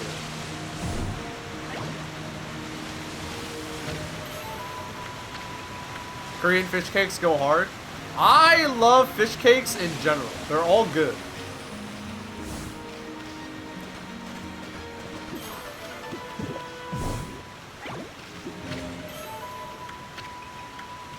Americans need to eat. Well, I guess it all depends. I was gonna say Americans should eat more fish, but now that I think about it, Americans eat a lot of fish. They just eat the wrong kind of fish. Americans love to eat the fish that depletes the ocean.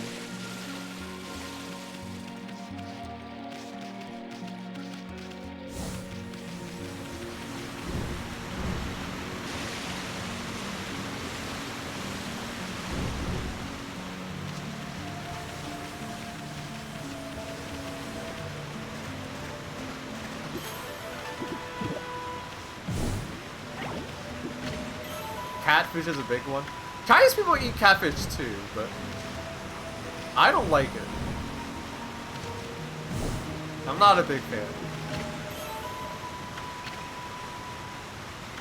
Only had catfish once, never had it again because it tastes like pond water. It depends on how you cook it. It depends on how you cook it. Chinese people eat a lot of like bottom-dwelling fish, so the trick is just a lot of it. The trick is cooking method and a lot of ginger, from what I can tell.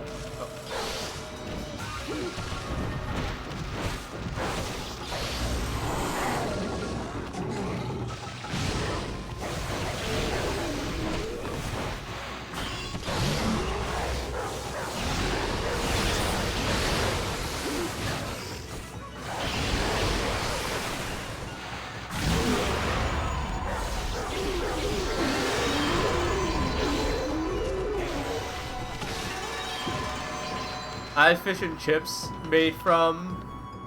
I had fish and chips made with catfish from this local place. It was divine. Yeah, that's probably good. Frying it is like the easiest way to get rid of that like pondy, muddy taste. But like, yeah, you gotta have like... You gotta be smart about the spices you use and the...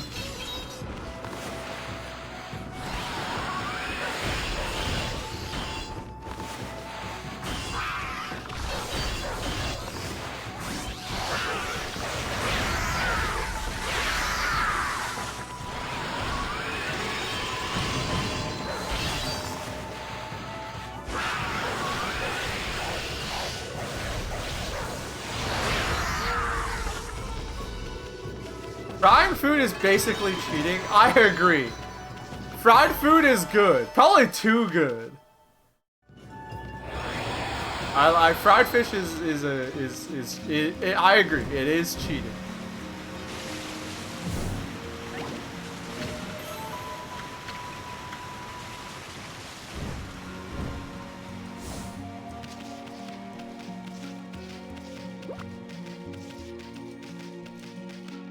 Chicken fried steak.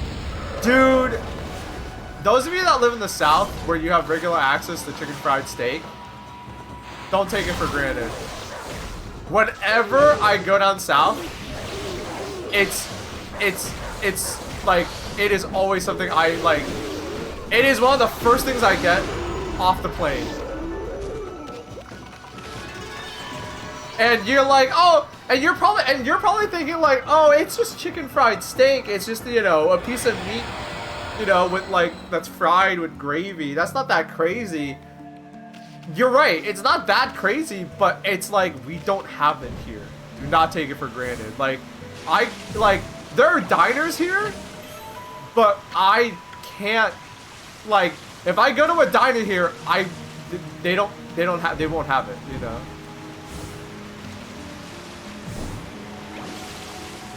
I'm in the South and I've never heard of that?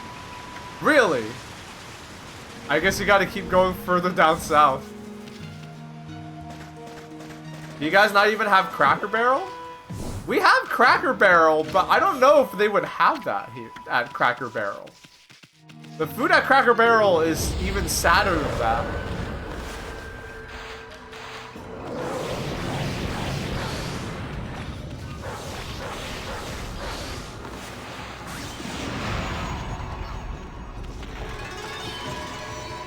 What's a chicken fried steak? It's just it's a steak that is pounded flat and it's fried like you would fry a piece of chicken. And it tastes great. And they slather it with all of the, with tons of gravy. Oh, so good.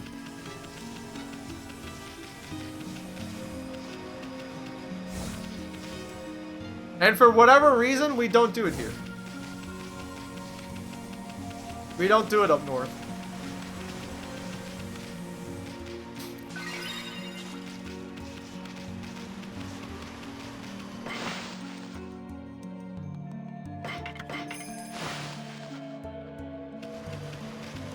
Schnitzels are on a stick? No.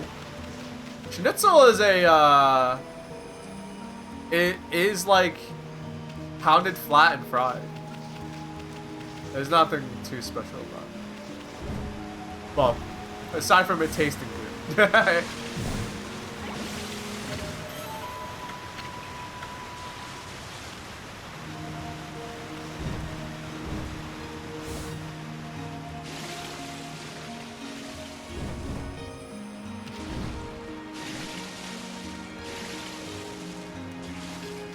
Well, I'm glad I came down here. I almost missed this.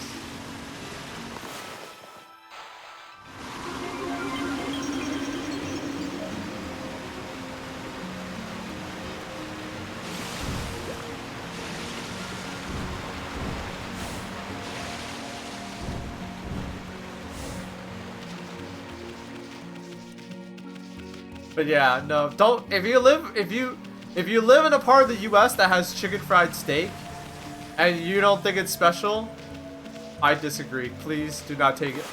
Heed my warning. Don't take it for granted. Do not take it for granted. That shit is special. I literally can't, like. I wish I could go to a restaurant and get that shit here. But it goes both ways. You guys don't have good pizza.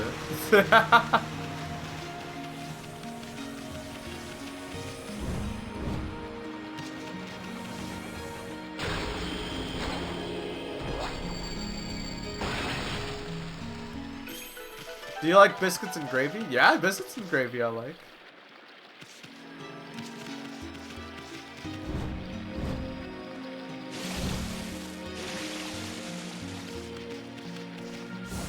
The thing about pizza though is that like, you guys have like, it's not fair though, because down south you guys have like decent pizza. You guys just don't have great pizza.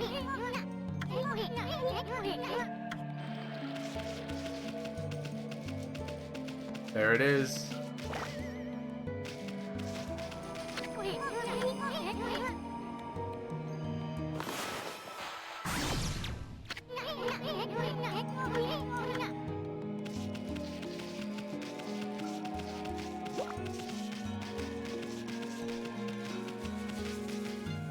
Alright, so we can't get that yet. California is hit or miss. Yeah, like... Oh, that's like acid.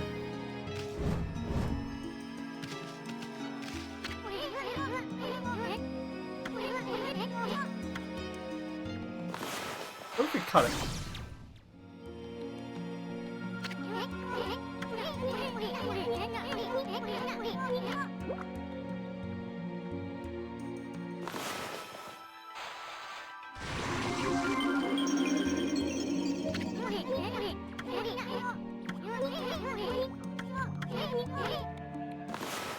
Alright, we gotta do a little experimenter. Yeah, we gotta do a little experimenting here.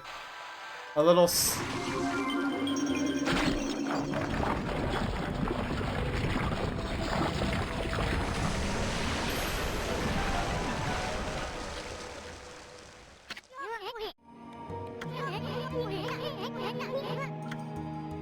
So, believe it or not, this is progress. We flooded the place with stomach acid.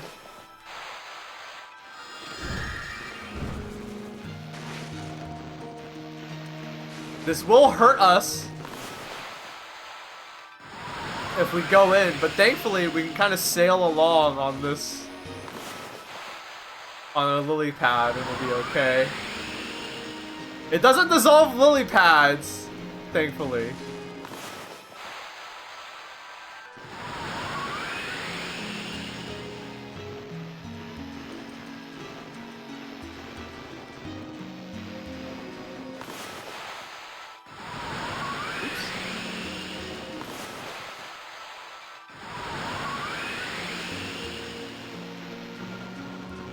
Yeah. Oh. Okay. Oops. Yeah. It won't like kill you. It'll just slowly drain your health. But now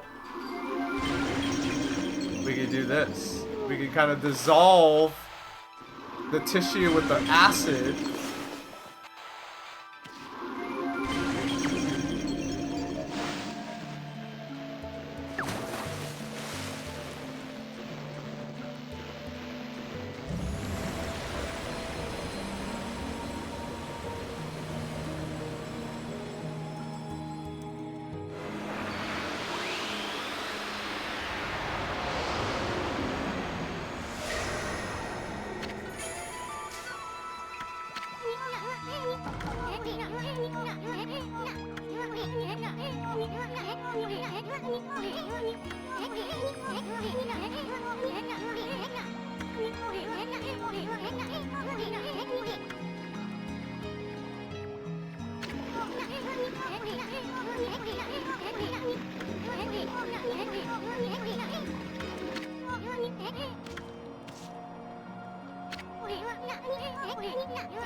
Uh-oh.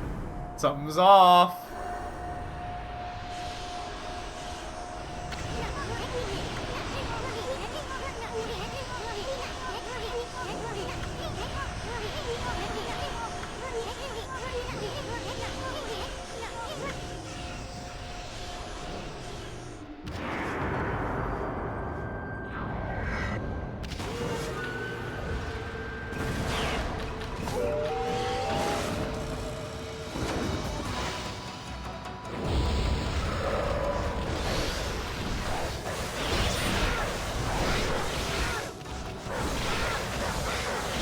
This is not the best camera angle for fighting these guys.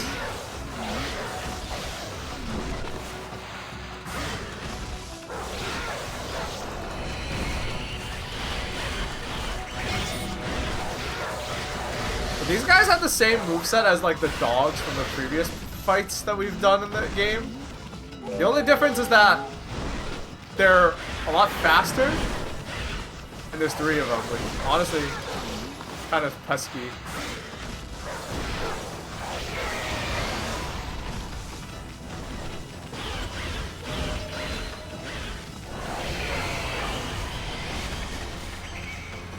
Oh, and they can do this.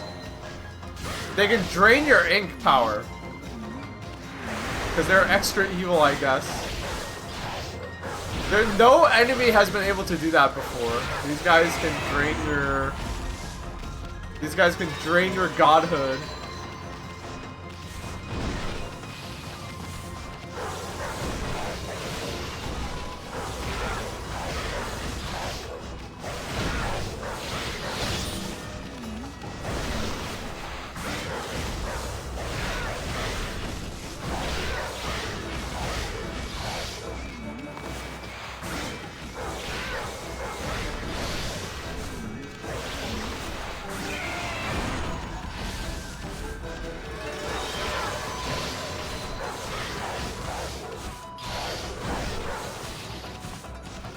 Yeah, one-on-one, these guys aren't too difficult.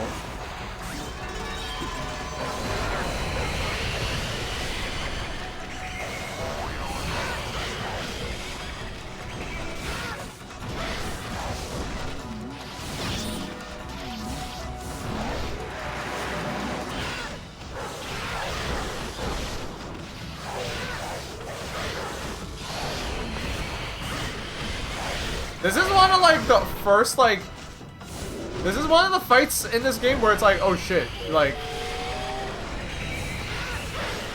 it's actually kind of hard.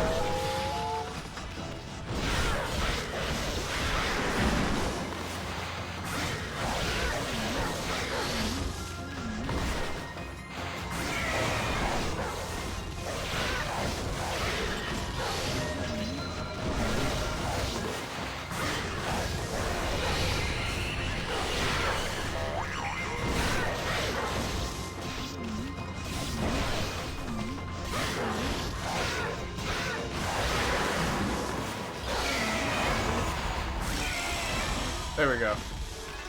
These foxes beat my ass.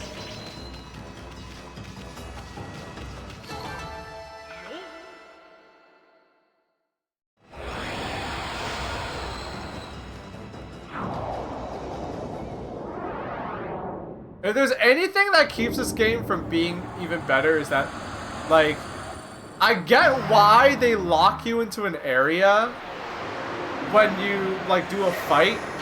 The thing is that,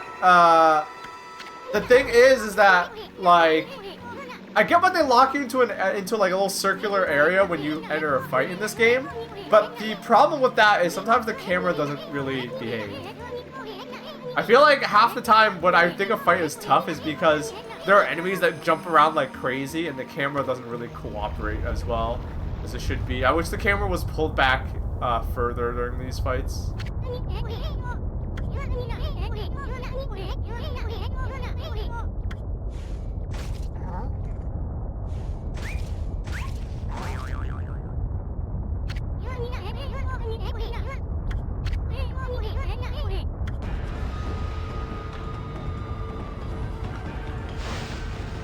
Yeah, it is definitely something that, like, gets better later on. This is, like, one of the last few games I can think of where it's like that. And yeah, tough AC, yeah, you're right, where it's, like, it's exactly like the same problem like the early Devil May Cry games had, where it's, like, why is the camera, you know, like, it's the game's not hard, it's just, I can't see half the time.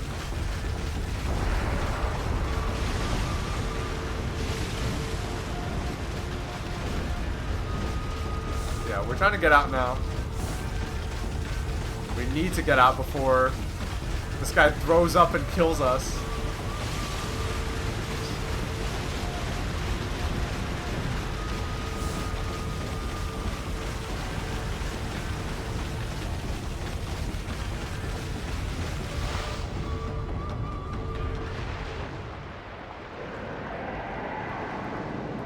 Okay, so it looks like we were a little too rough with that guy. We were a little too rough. Not looking good. I don't think sea dragons do that when they're healthy.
So we ended up getting 2 MacGuffins instead of 1, but one of them is bad. One of them is evil.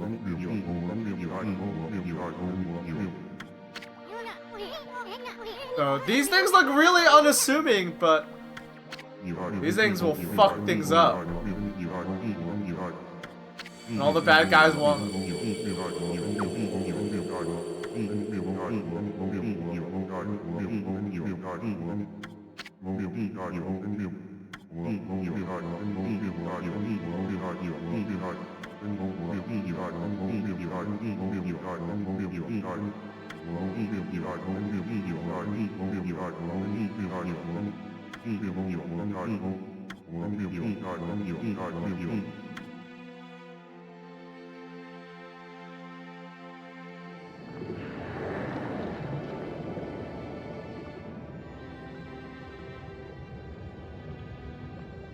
I wonder if they debated giving Amaterasu a SpongeBob kind of helmet. I'm sure they floated the idea.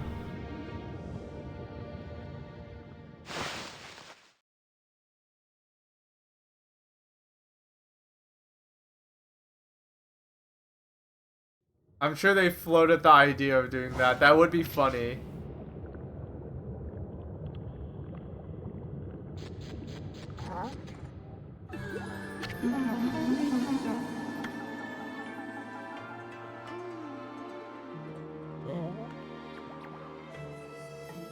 I don't know why. I don't think they ever do this anymore, but the perspective on Amaterasu there was like, they do that like kind of like almost like, they do that perspective trick once. I don't remember that ever happening in any other part of the game.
Okay, so it was a while ago, but she said that this is the MacGuffin that she's after.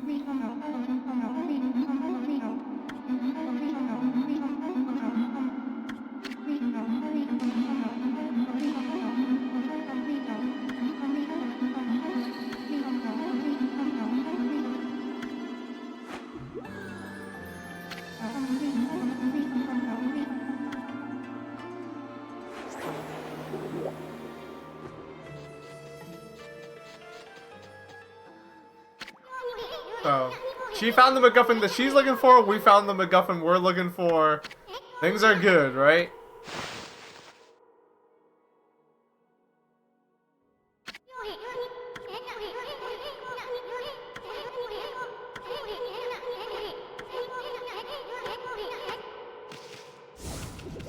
So, that was easier than I thought.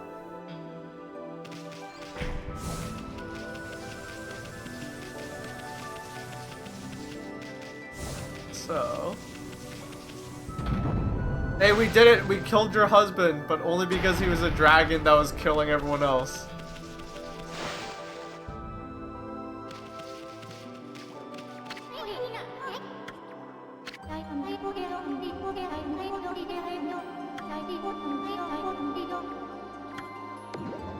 He's fucking dead, yeah.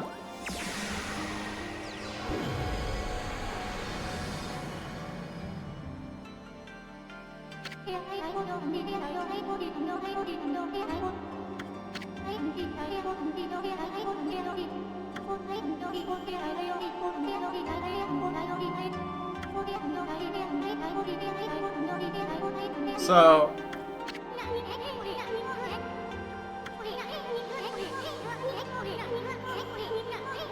oh yeah, we killed it, sorry.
So, oh.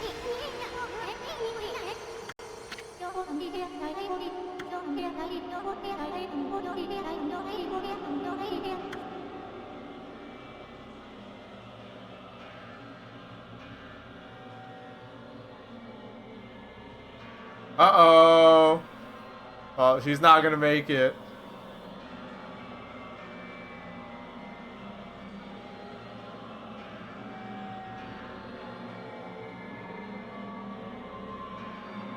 Well, we shouldn't have just let her take those, cause now we're in trouble.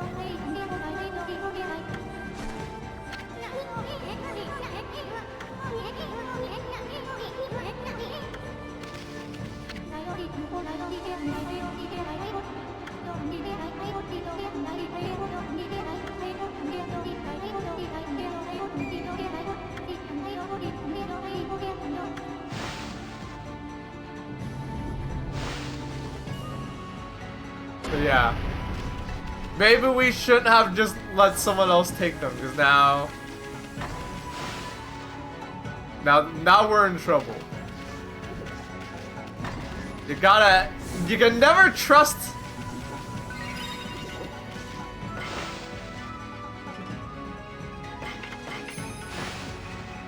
Oopsie daisies, yeah, no, you can never, it's hard to find help nowadays. You gotta just do everything yourself, so. But now we're in trouble. Because the bad guys are gonna get the other MacGuffin.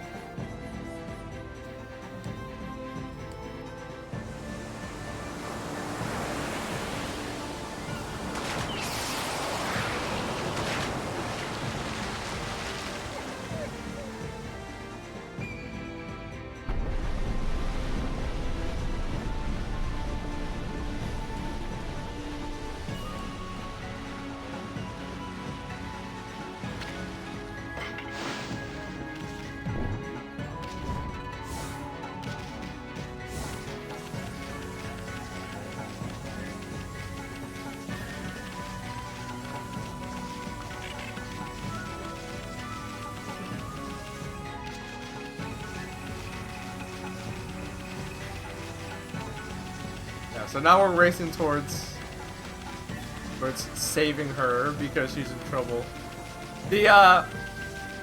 I think we might be like halfway through this act of the game.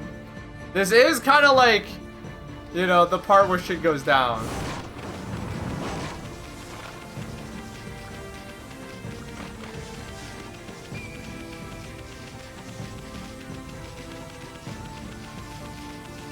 We gotta go, it's go time. Can you not fast travel this part? I think you can, but there's also just no convenient fast travel points. I think, and you're not, I think it's just, you know, it's just over, it's just like it's like two things away. It's not actually that far away. This part of the game, they do a good job of making it feel big, but the map is not actually that far apart. I'm spiritually sharing my chocolate cake that I have right now with everyone here. Thank you so much. I try not to have too much cake nowadays.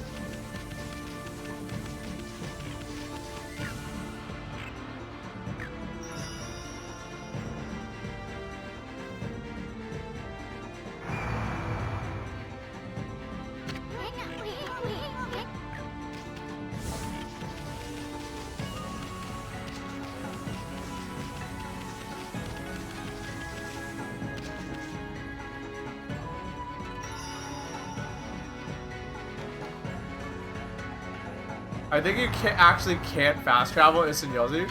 Really? I see. I just never tried.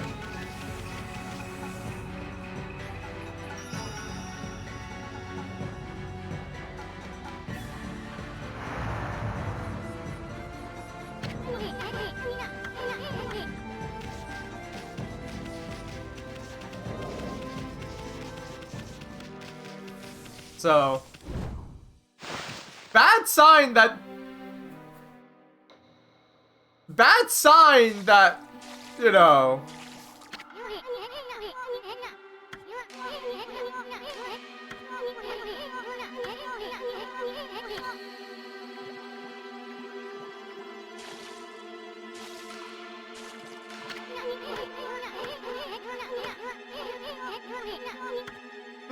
this probably means nothing.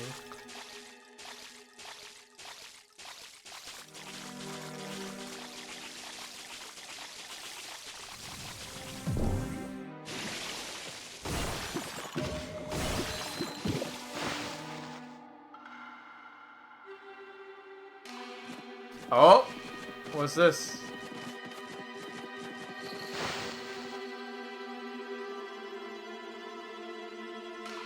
Turns out this was the palace. There's a cake shop near me that people are raving about.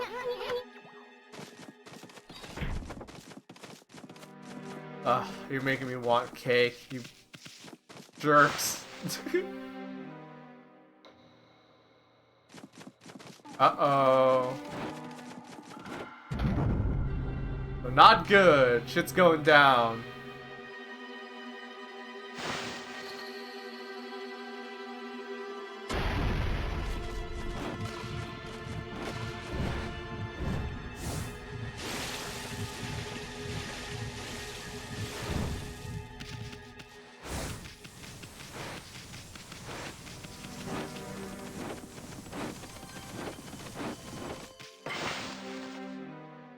I thought that was lava. It is lava! We have a thing that lets us swim in lava. Uh-oh. This ball isn't supposed to be just out here, bro.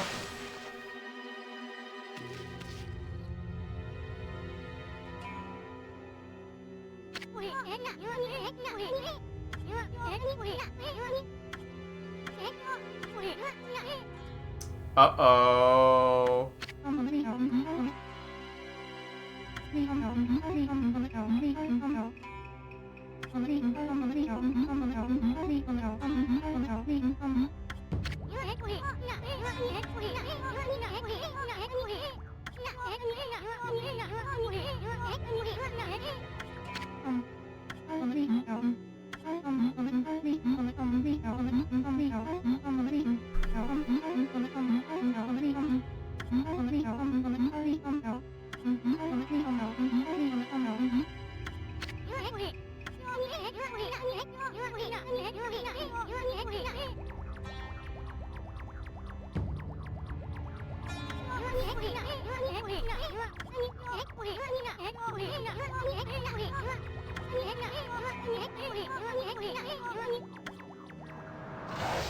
So, if it isn't obvious, something is very wrong.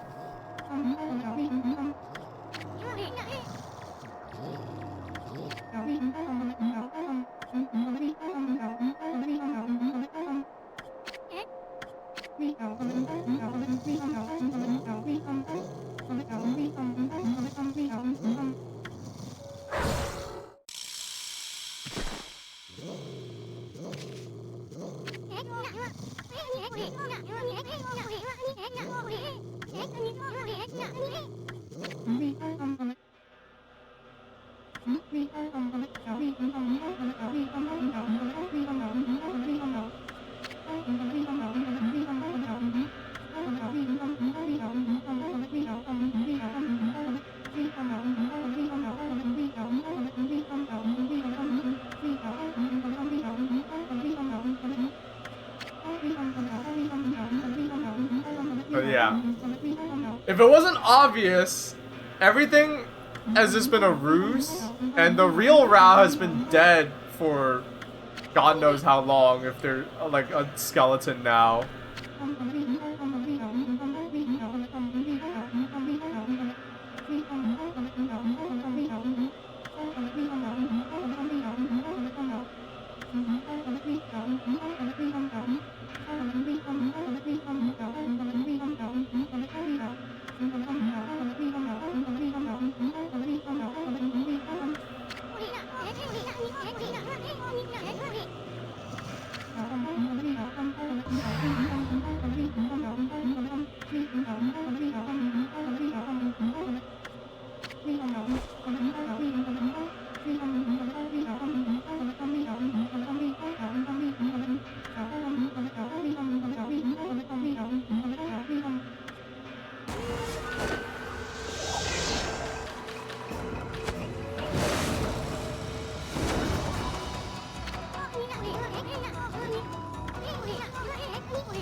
Oh shit! Alright, I was gonna get clever.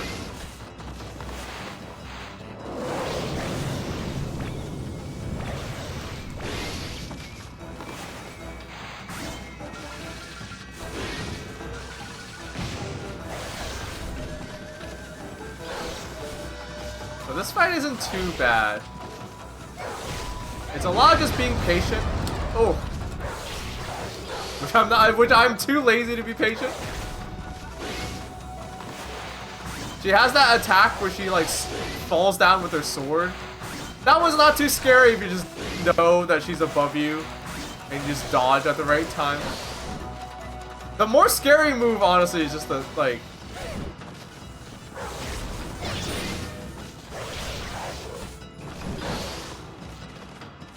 The more scary move is this one.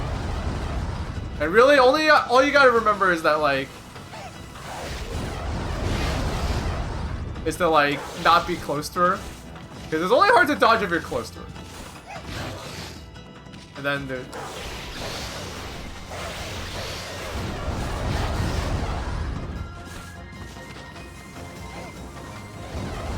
if you're far away from her, it's pretty trivial.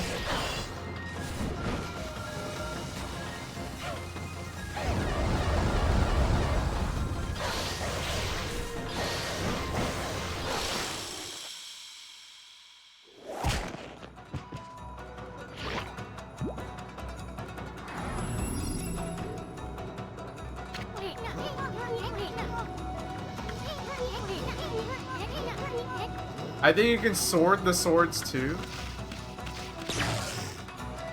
Oh, you mean cut the swords? I never tried that as a kid. I mean, I guess I didn't try that as an adult either. I just thought you had to dodge them.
So it was bad.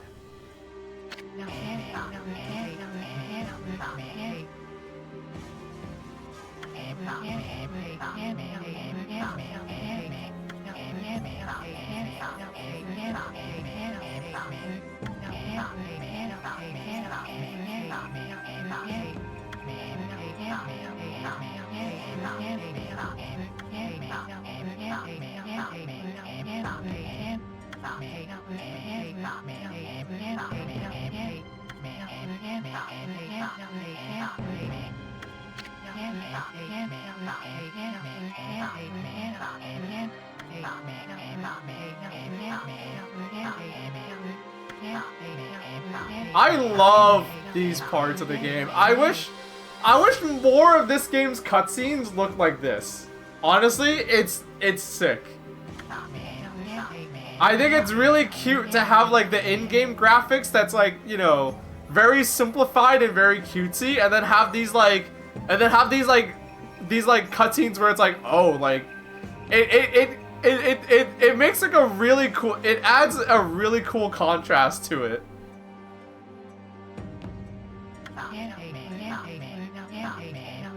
I kind of wish more games would do something like this if they use like more simplified graphics.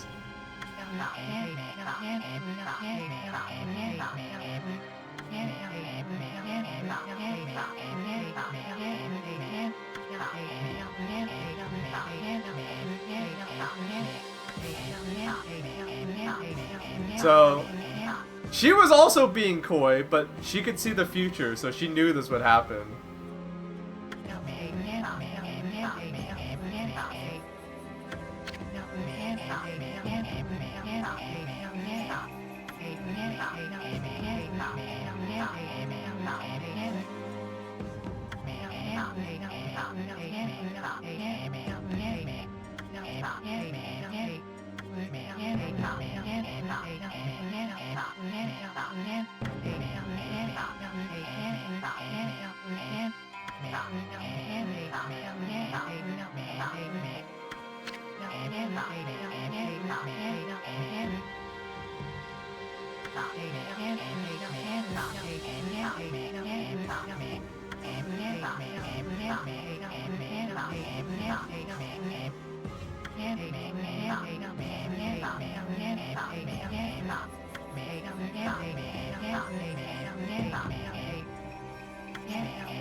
It's a very ball-centric arc of the game.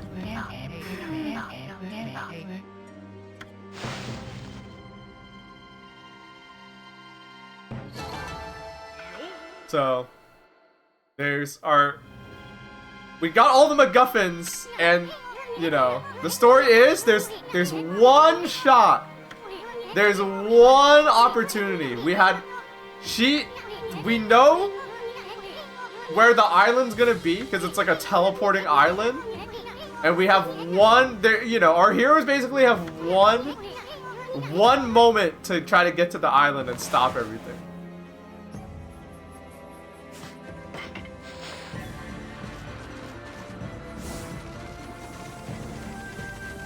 Where's the sleepy bear when you need him? Yeah? Yeah, where's that sleepy bear at? We need him now more than ever. I'm wondering if Okami will keep human faces almost featureless.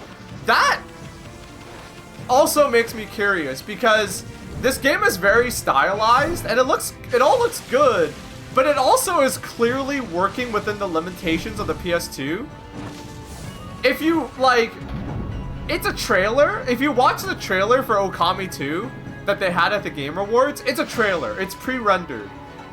The thing is, the RE engine looks pretty damn close to that. Like, the RE engine is very powerful.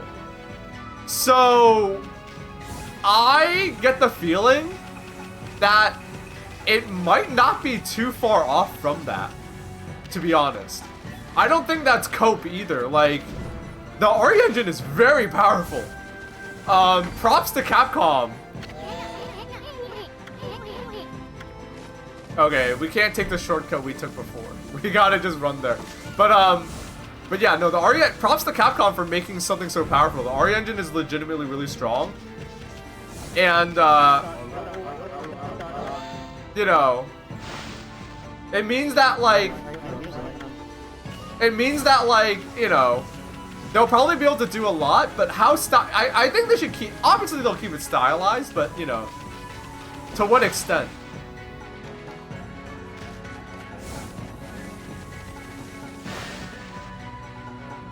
But if it looks anything like that trailer, I'm confident.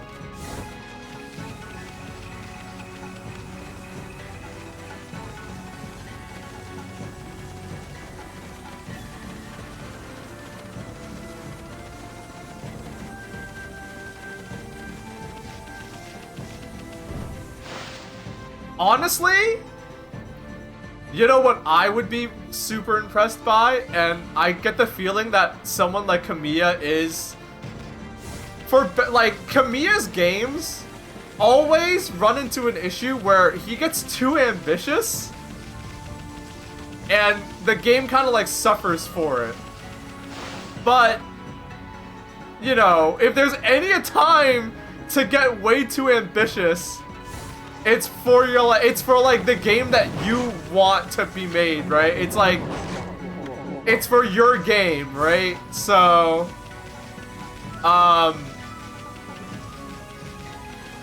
you know, you know what I think would be really cool is, what if Okami 2 just looked like those paintings? Like, what if they just went all out in the other direction? Wait, where the fuck am I supposed to go?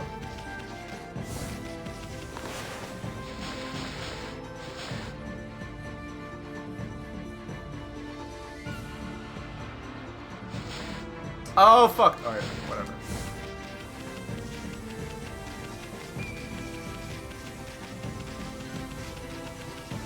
Like, the RE, like, they could do that.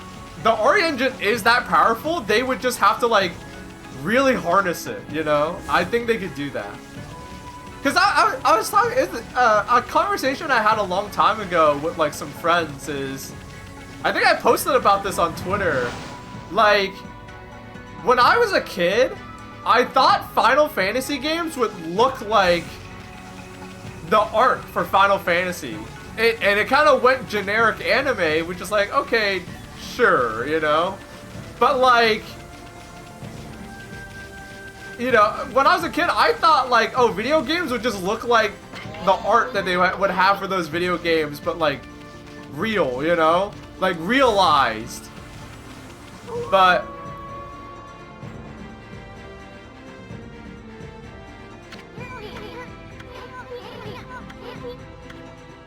oh, shit! You're actually timed. Okay. Okay. Like 2D anime? Yeah. That's why Strive and like... that's why like Arxis with like Guilty Gear Strive, Guilty Gear Xrd, Dragon Ball Z Fighters, like that's why that shit looks so impressive to me. Because it's like, you know, oh, they figured it out. Like, this looks like how the anime, like, this looks like what they want realized, you know? I wish more games would, like, put in the effort for that.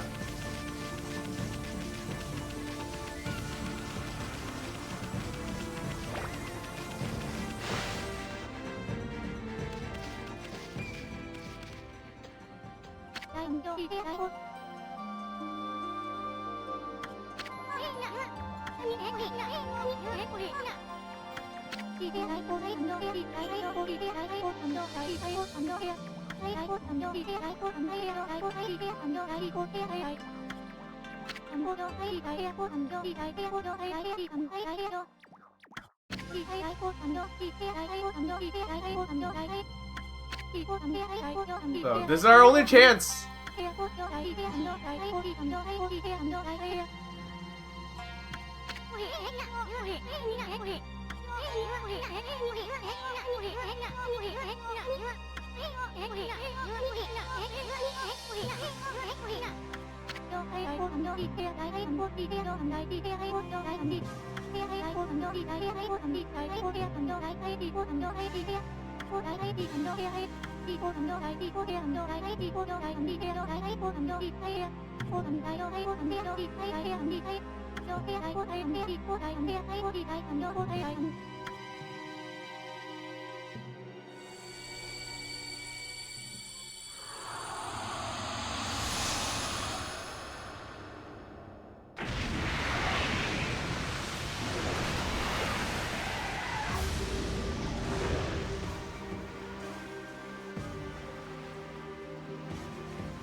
So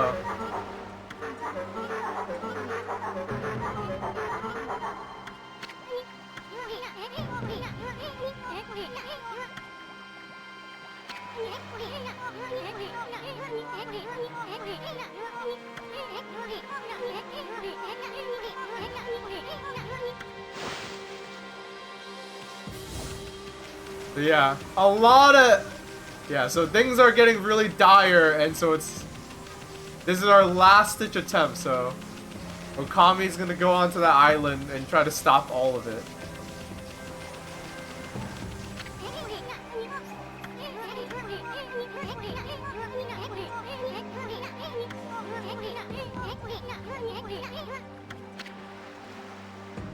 So this is okay, correction. We're clearly over halfway because the game is asking us, hey, there's no coming back.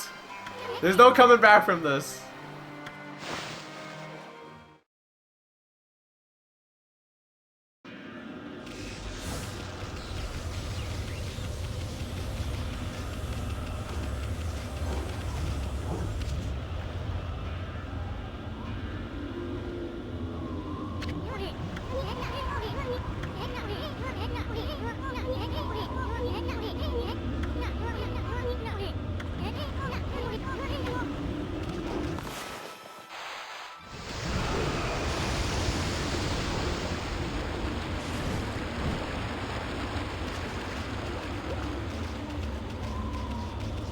Doesn't this game end like 5 times? Yeah.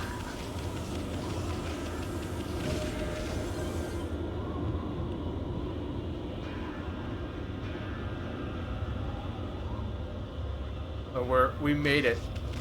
We're here. I don't remember, do I? Okay, no, it's not. I just jump in.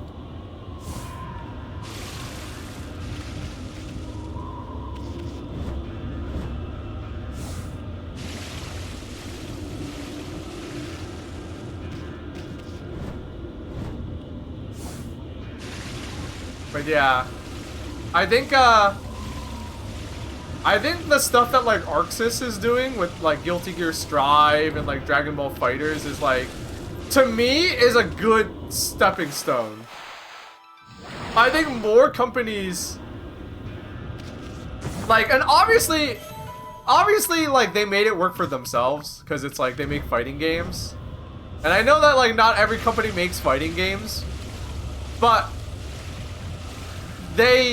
I feel like more companies need to pay attention because we're getting to a point where like graphics quality, it's easy to get good graphics quality.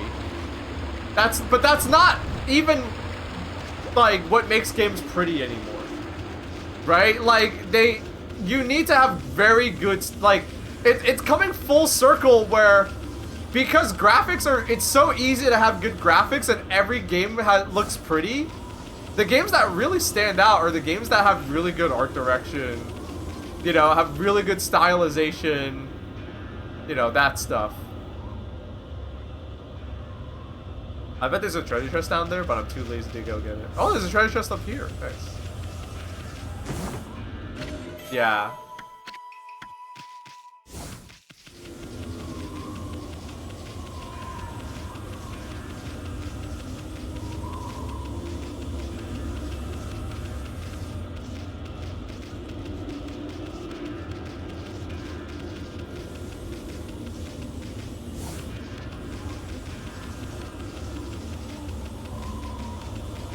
I've seen people like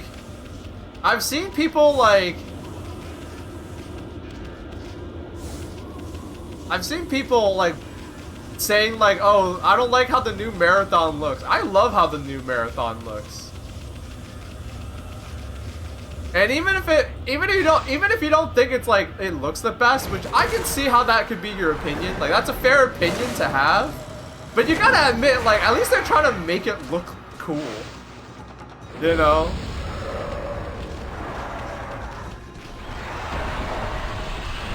The Last of Us really fucked things up.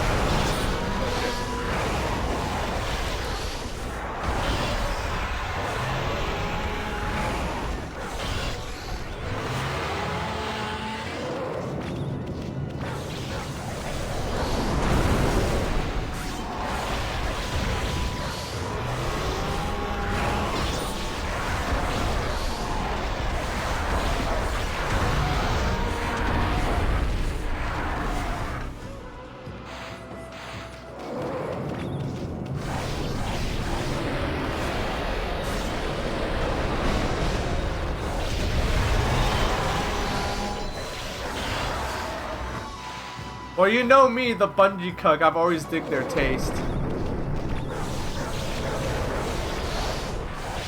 I'm not a Bungie cuck, and even I think Marathon looks sick.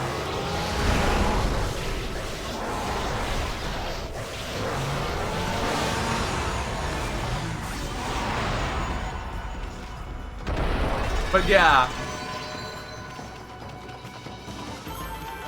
What was I gonna say? But yeah, no, I think Marathon looks cool.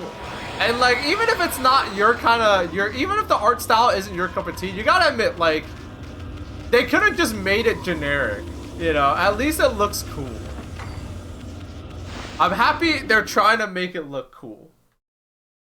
I see a lot of people now realizing that, like, The Last of Us really fucked the games industry up because it was too big of a hit.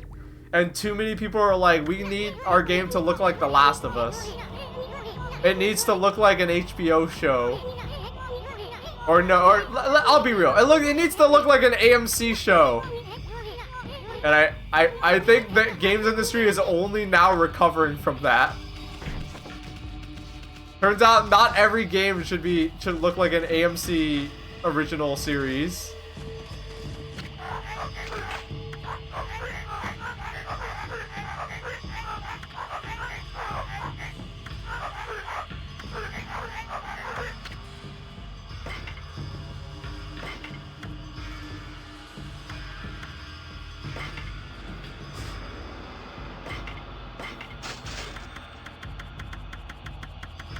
So this guy, not all the vendors have something cool. This guy, thankfully, has a cool sword, which I am absolutely going to use now.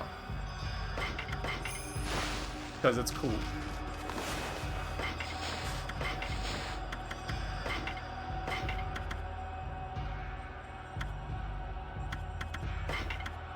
Oh, and we even have a new rosary.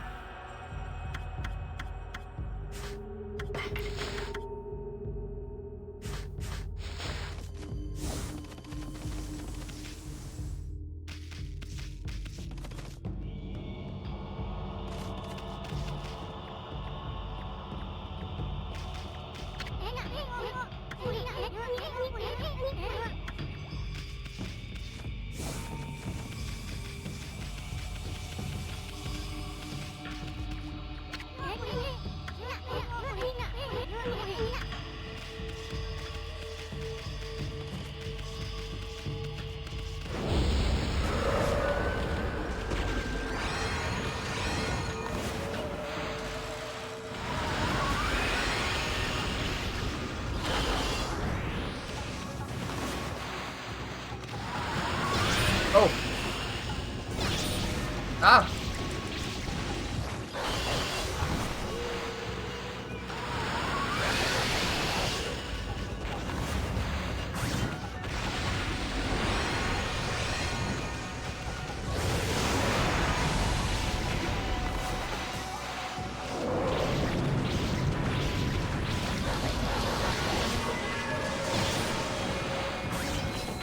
The fuck is hitting?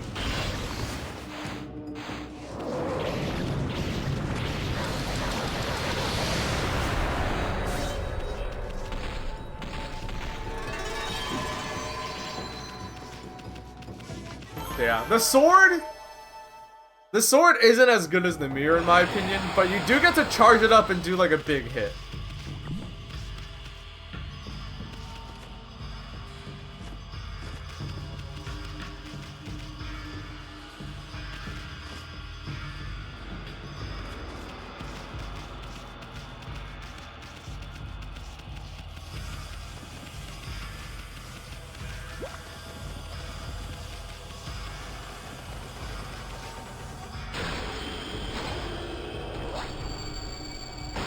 The Fallout TV show was nominated for multiple Emmys, so the mediums are now combining in a way that's not like weird, like old Resident Evil TV movies and such were.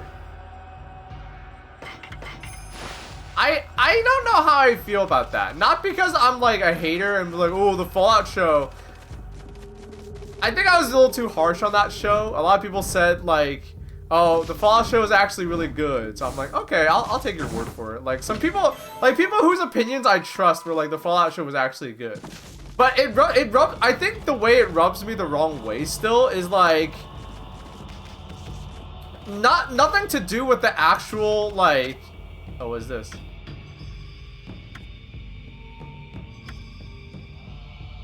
Oh, it's a race.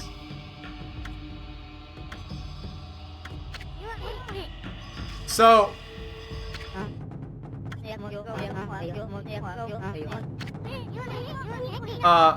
I genuinely liked it.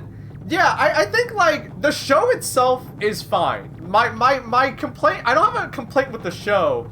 I guess my complaint is like, it's cool that it was good. It's cool that it won Emmys, but it's like, it just, for me, is another symptom of, like, Hollywood being just so, like, done. Like, they have no more good ideas. Like, they have no more good ideas, and the best, and one of the best shows they can muster is just based off a video game. You know what I mean? That's why it, like, is weird to me, where it's like, cause, like, if they put that much effort into an original show, yeah, that would win Emmys too. But it's like, you know, Fallout just happens to be a good idea, so they hit the jackpot. But it's like, man, you know, and it's annoying because it's not like people aren't trying to get new original ideas out the door. It's that there is more resistance for people being like, I wrote an original thing, can we make it? No, make Fallout instead, because Fallout is a big hit video game series. And we want to hedge our bets. Everything's about hedging our bets now. Like, everything is like a safe bet now. And I think that's why it irks me so much. Because you don't get cool stuff when you do safe bets. Fallout itself was not a safe bet. You know? They didn't know how well Fallout was gonna do. Like, the original game, I mean.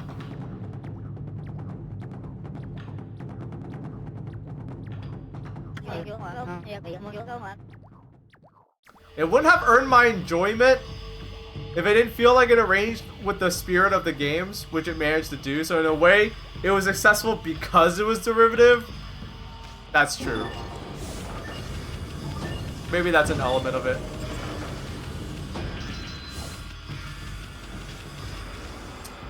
Okay, so it's like, so this area is kind of like a multi-part race. The goal is to like get from one part to the other.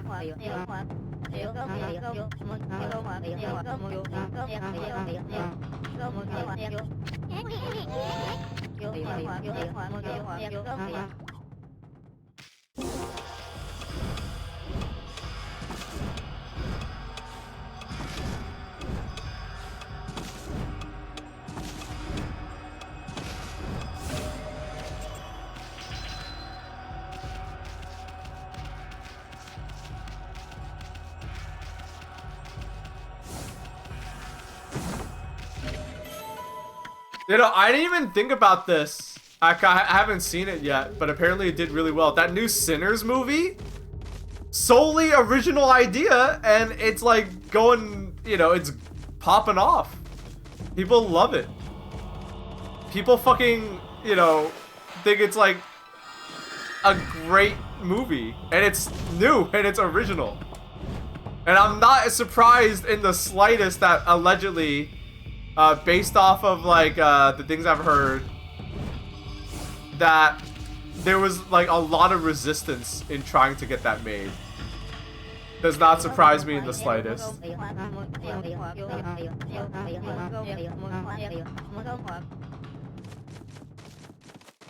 so let me try to scope out what's ahead. Ah, fuck it.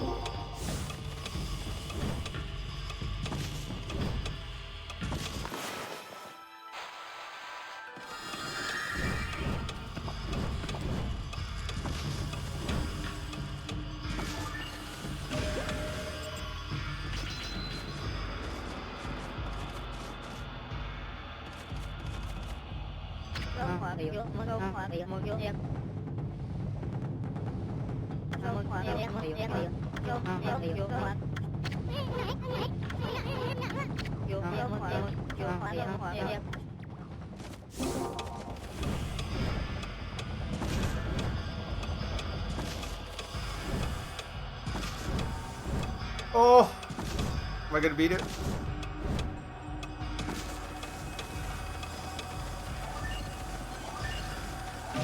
Alright, we got there.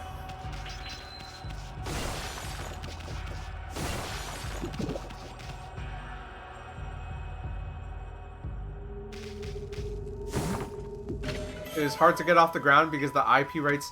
Yeah, the director wanted the IP rights back after a while, or like that was the deal they made. But it's like, fuck it.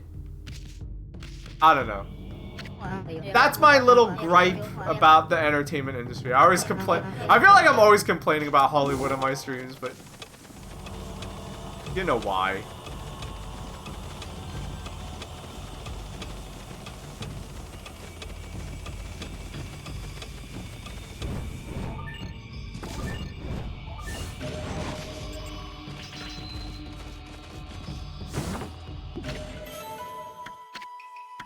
All I do when I don't play games is work on stuff and watch things, so I guess it makes sense.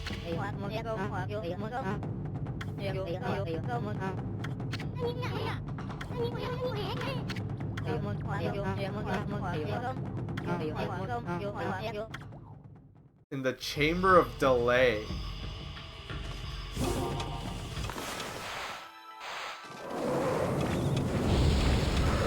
Oh!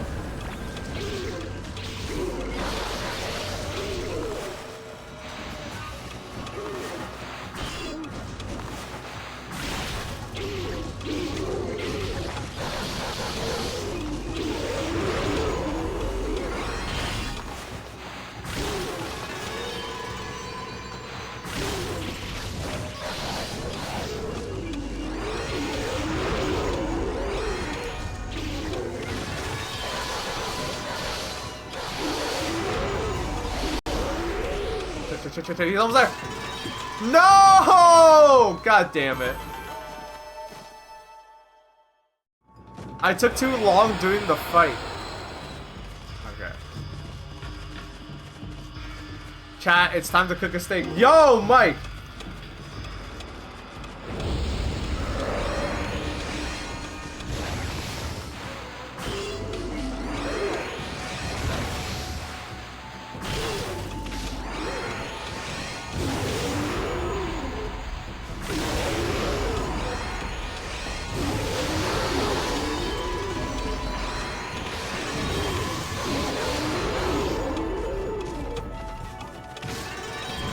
Alright, I did the fight way faster this time. Let me do.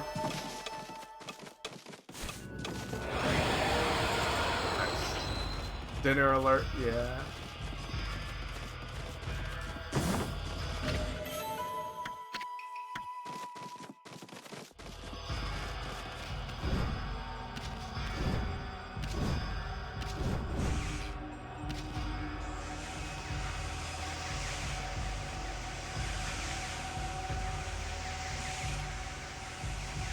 This is an intense looking room.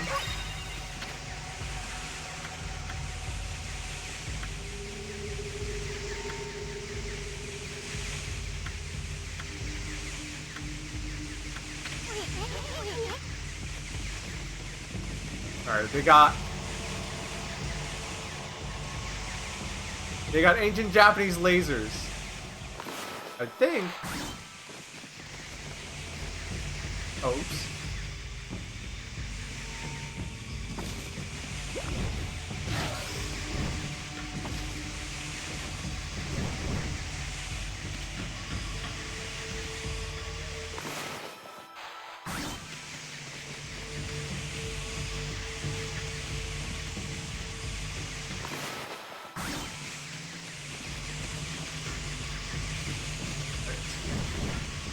Alright, we got safe spots here.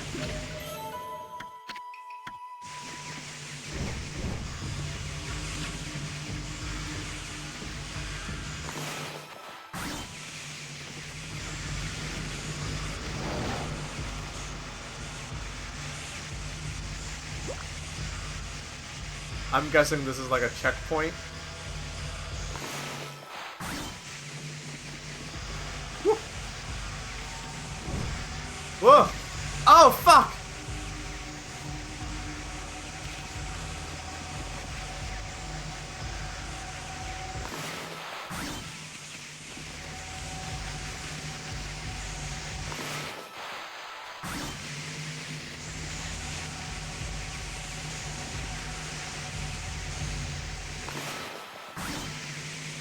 Oh, god damn it.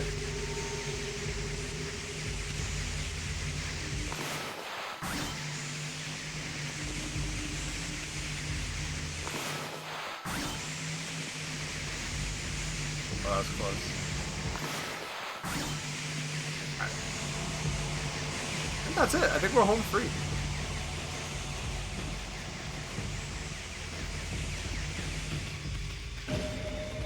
Hey, alright. Typical Boston moment.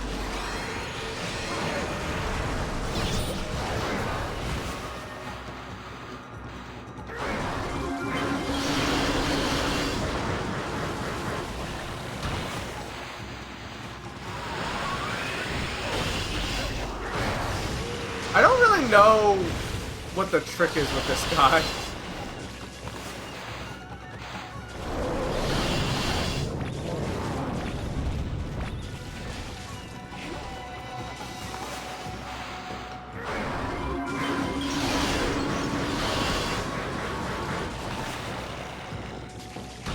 I think you blaze his pipe.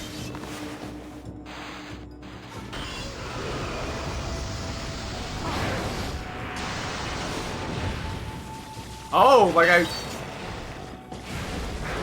light his pipe up?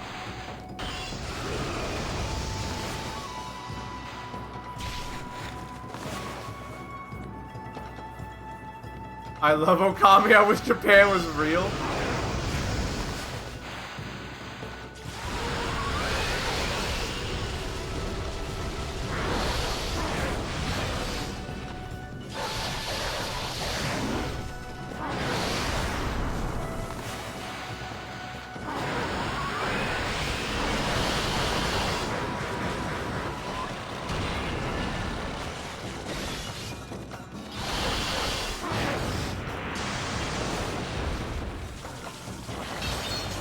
I just don't know what to do about the second part, where he goes into like sword and shield mode, and then he kind of just like runs at you, and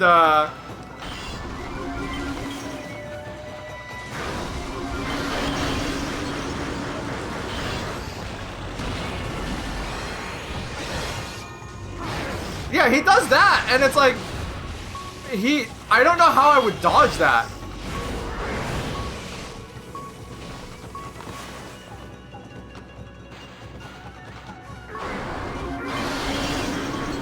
I wish I knew what the trick with this guy is. Bomb? What'd that do though? Oops.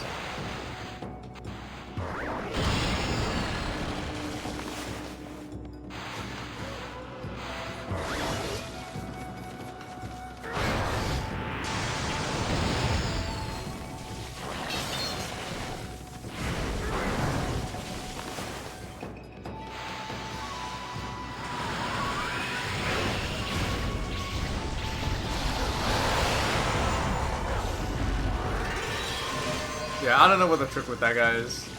I might never know. I kind of want to fire up the PS2 and play this again. Do you have this as a kid, Mike? You probably did. Yeah, I want to know how you actually fight that guy. Because it definitely isn't the bomb.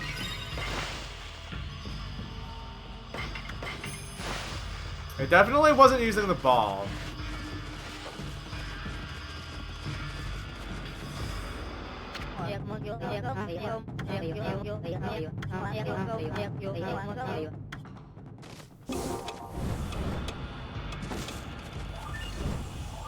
Oh shit.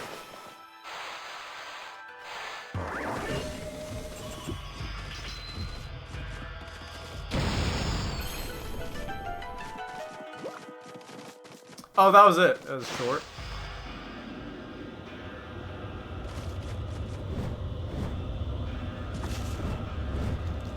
Oh, how do I get up there?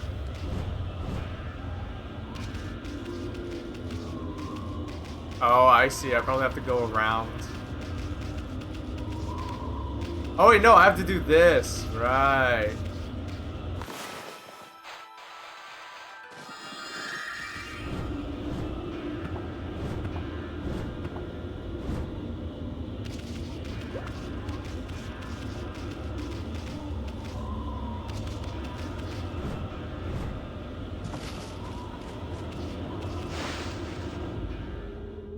You can relight the pipe to calm him down. Oh.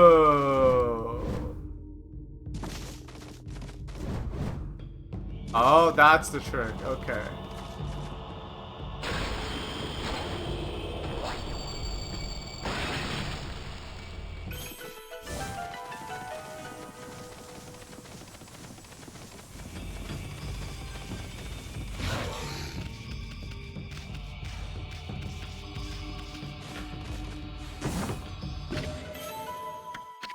This place sucks.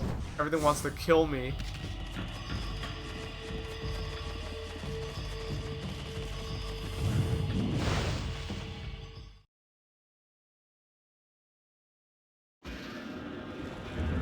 Wonder if my PS2 still works. There's no reason why it wouldn't. Not to sound like I'm too nostalgic, but old tech tends to be a little resilient that way.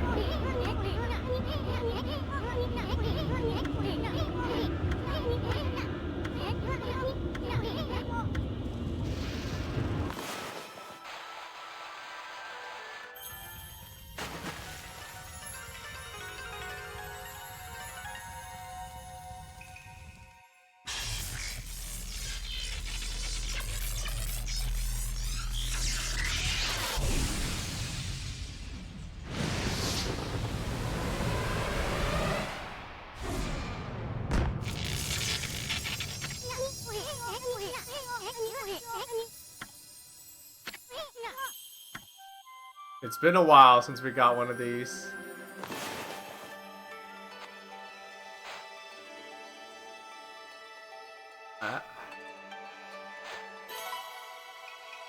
It's a complicated one.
So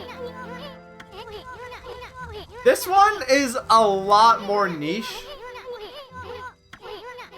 but it works just like the fire ones, where if we see lightning, we can redirect it. So yeah, a lot more niche. You know, fire, water, those are pretty prevalent. Lightning, not so much.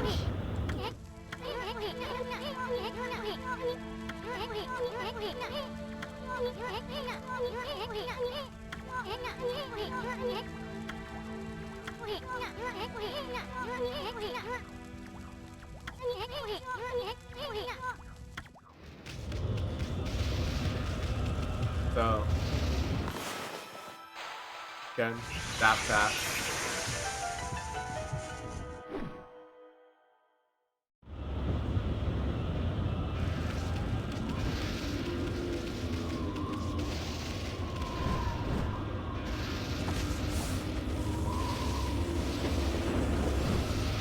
Oh, oh no!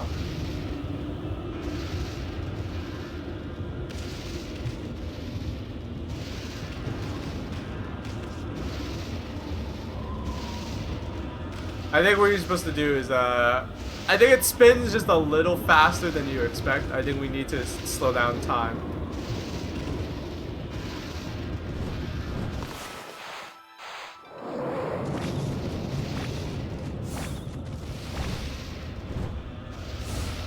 Alright, I cheated.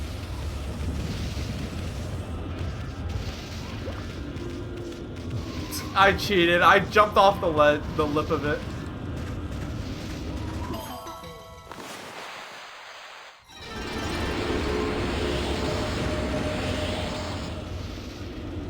Movement? Yeah. Hold on, I gotta check something real quick here.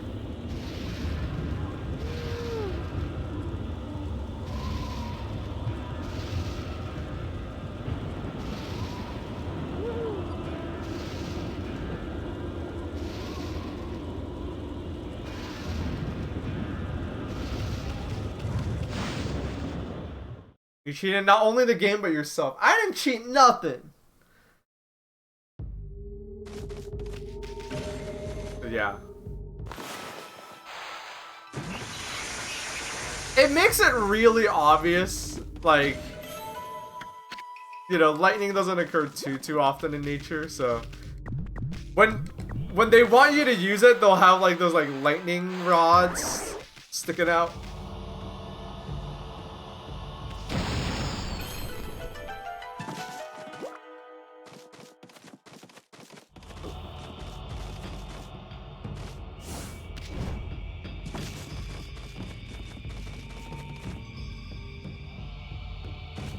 So yeah, we saw these earlier, but these platforms, they're not physical. They're not physical until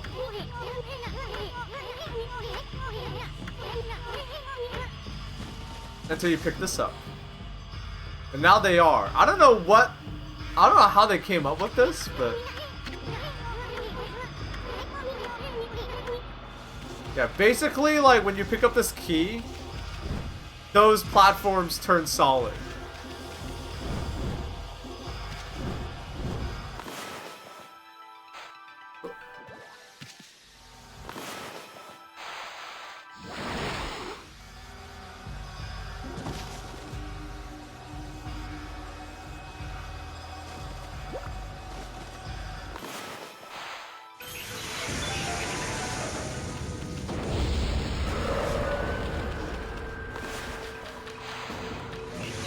Zap.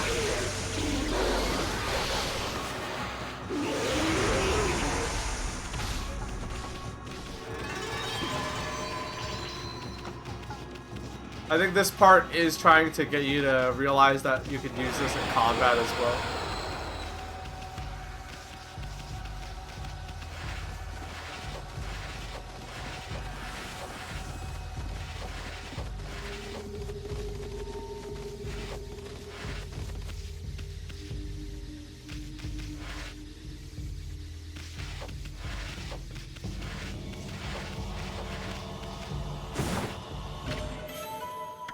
Amaterasu's got a taser.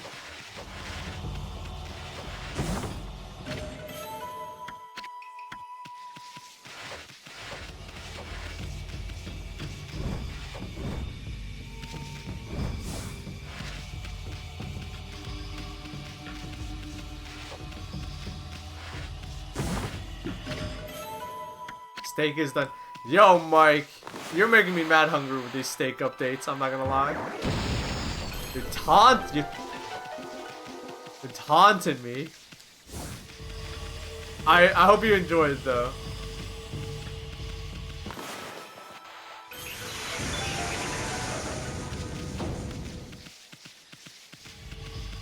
I hope you enjoy that shit.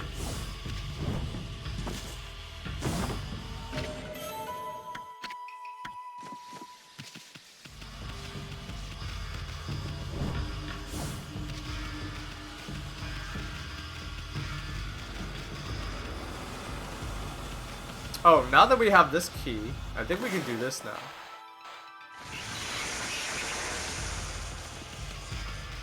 Or wait, no. Oops. I think the key just goes in there. Yeah.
So, pretty obvious what we have to do.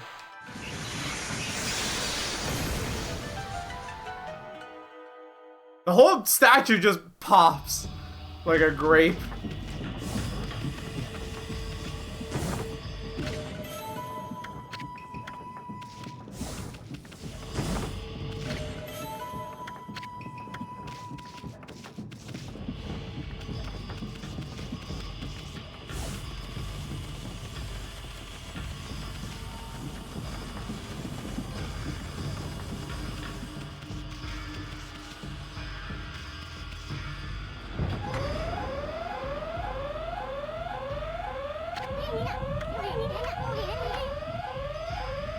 So there's another one of those moments where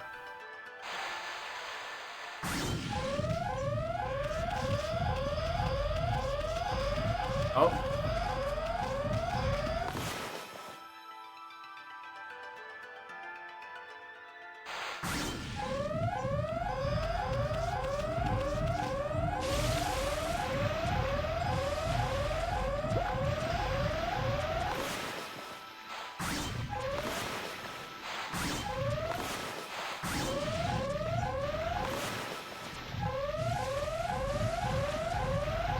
Oh wait, I don't really know what to do here. Shit.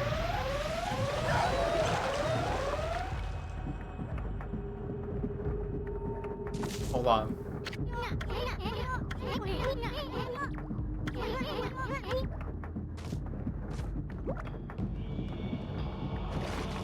Well, there's gotta be a way to do this. Hold on. But that light... Oh, there was one right here that I fucking didn't notice.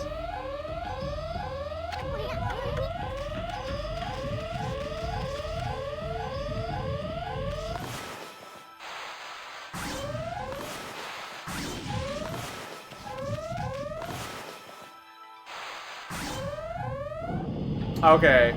Well, there wasn't a trick. There was literally just one that I didn't notice. Because it was behind us. That was dumb. Sneaky? No, not even. It was literally just like off camera. So I couldn't see it.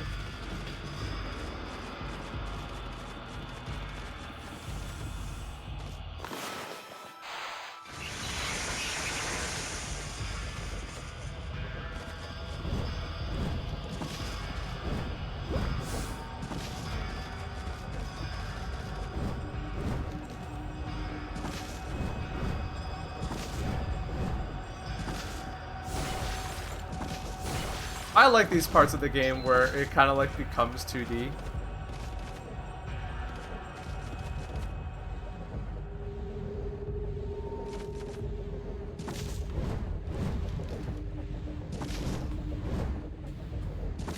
Oh, damn it.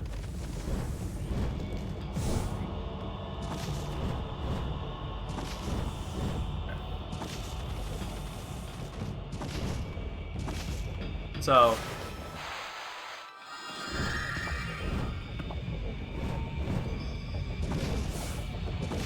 there were spikes on that platform, we just had to wait for it to... We just had to use the power instead. Not too much of a trick.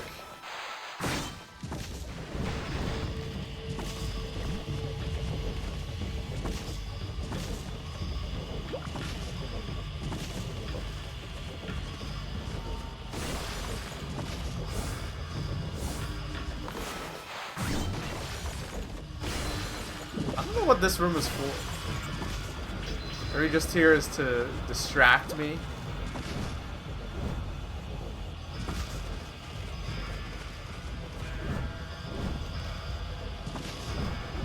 Okami, does the dog die only if you're a noob? Yeah.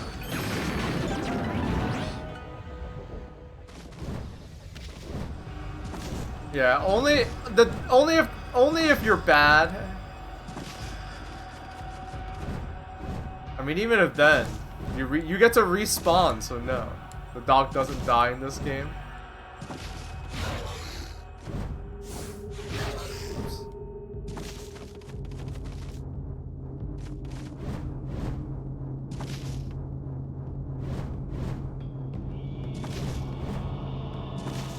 Damn it, I missed it. Alright, now we have to wait.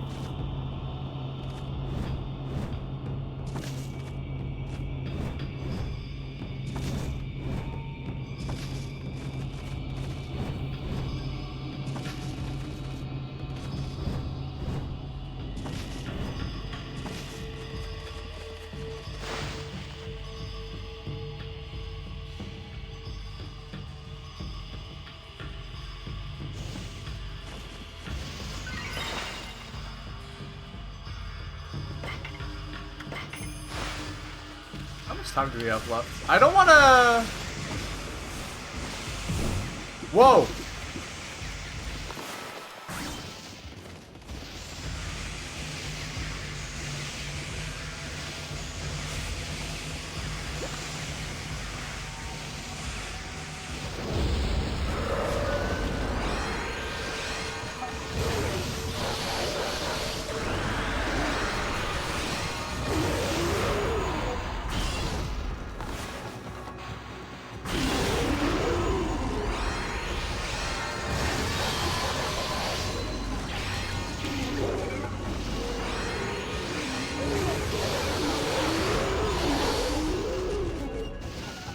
I thought it was a wild blue particle moving outside.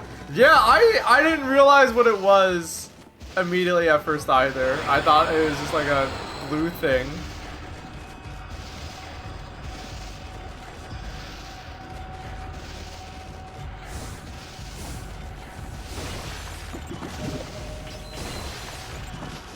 Just pots.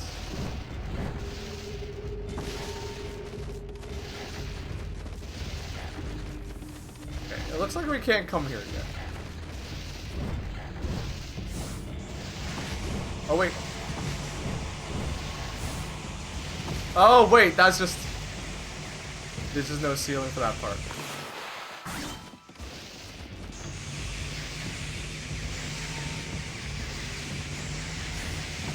Yeah.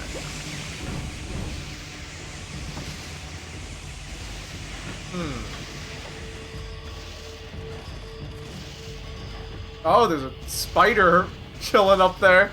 Alright, we need one of those electric keys. That much is obvious.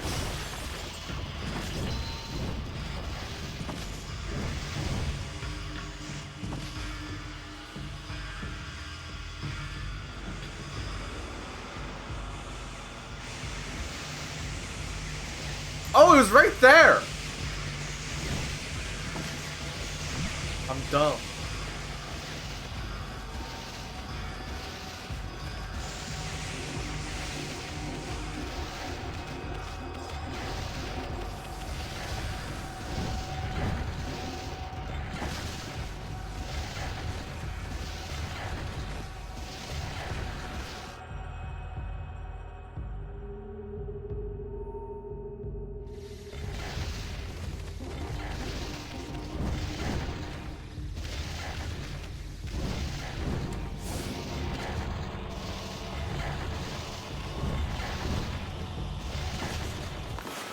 First.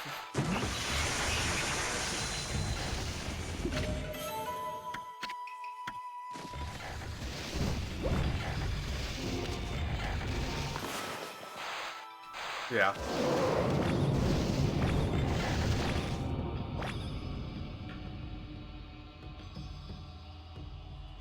But how do we do this?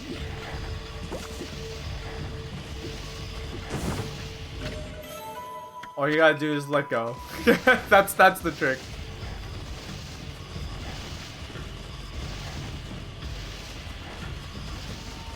But we do have an interesting scenario now. Where we have 2 keys.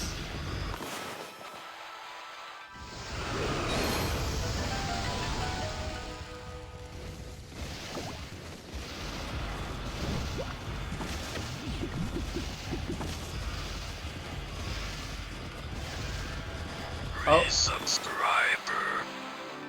Yo, Zagiri, what's good? I get high off the memory. Thank you, Zagiri. Thank you for the resub. Thank you for the 32 months of support. Much appreciated. Hope you're doing good.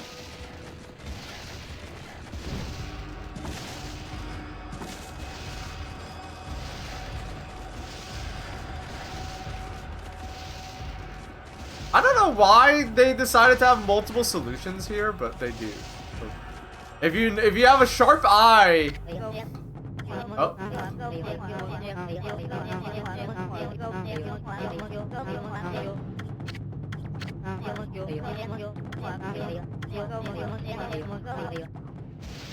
Yeah, we need the key though.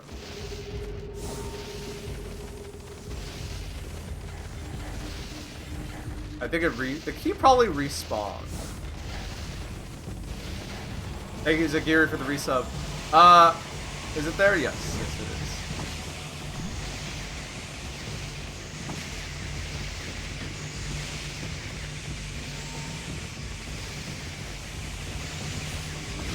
Oh, fuck. Why didn't I, like, do anything? Why did I just choose to get hit by that? Alright, whatever.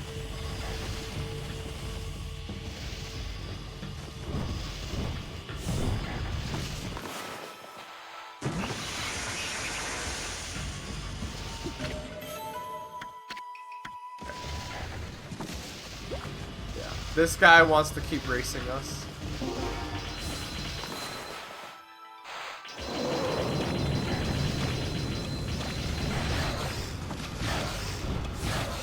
Oh, come on.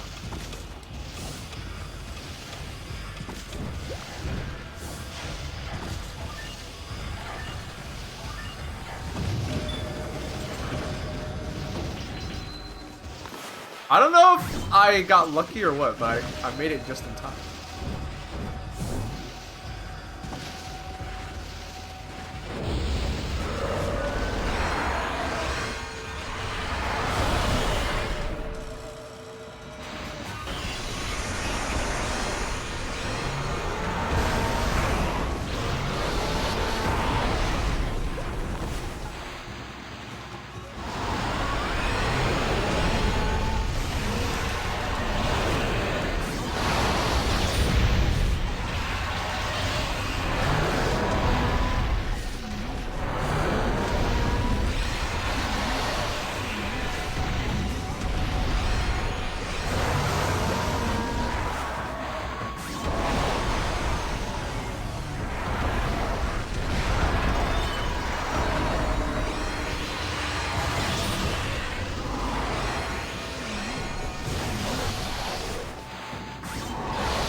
Whoa.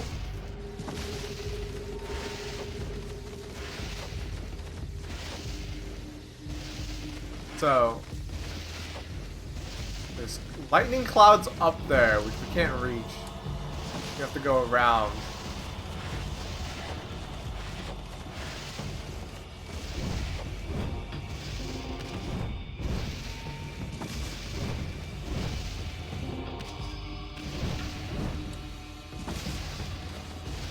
Yeah, this area is like an enclosed space.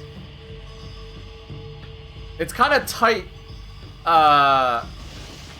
camera. It's like, because it's such a tight area, it makes the camera go a little wonky. Otherwise, it's great. Ah, you've got to be fucking kidding me.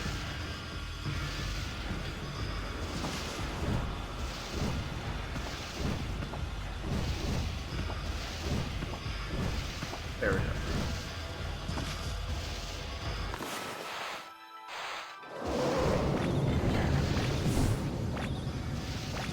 No! God damn it.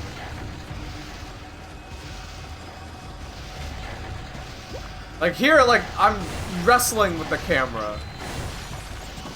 This game, I love it. It's not without its flaws.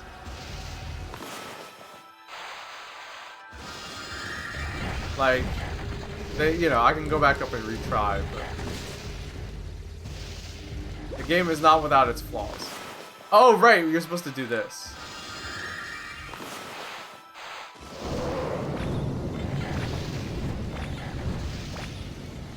Wait. Okay, I guess not.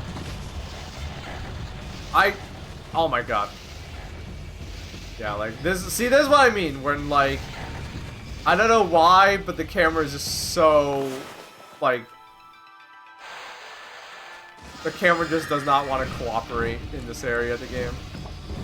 Again, I think it's just because, like, it's an enclosed space.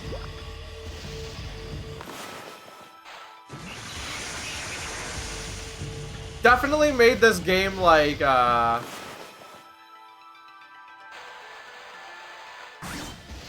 what? Definitely made this game more designed for, like, the outdoor areas.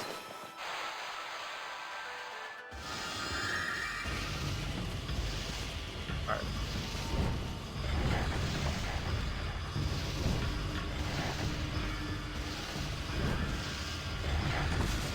Oh, come on.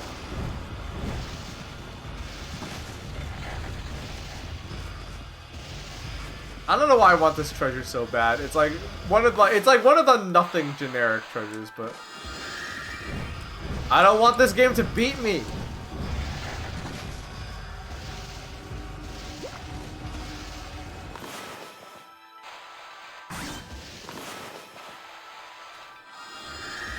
Okay.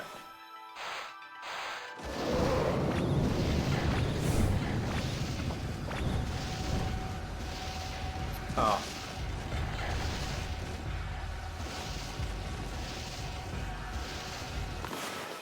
You gotta get on just the right spot? Yeah, probably.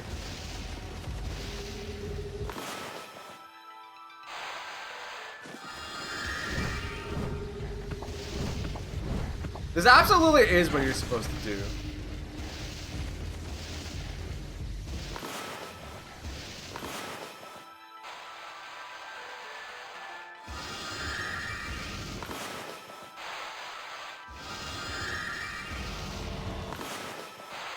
How's your Easter 420 doing? Oh, I'm not supposed to dash jump. How's Easter? It's going good. I'm not Christian, so I'm not, you know, I don't do anything Easter related. But it's been a nice day. That's all I can ask for, honestly.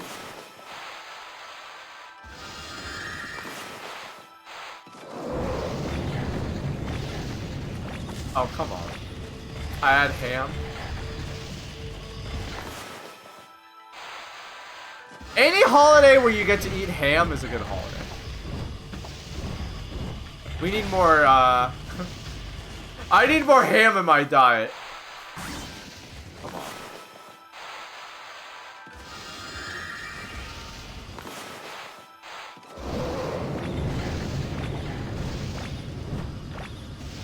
Whatever, I give up.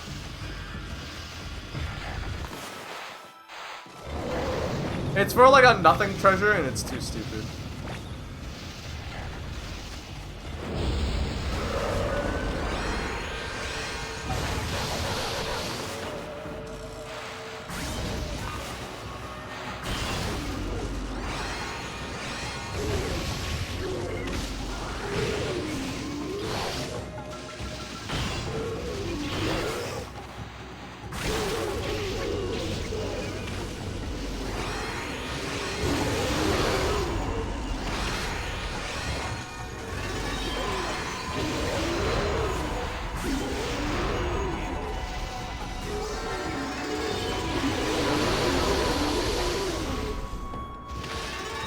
I'd celebrate Chinese Easter if I got duck and rabbit. Oh.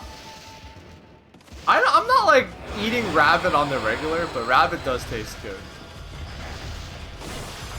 It's so messed up how the cutest animals taste the best. It's so evil. Why is nature like this?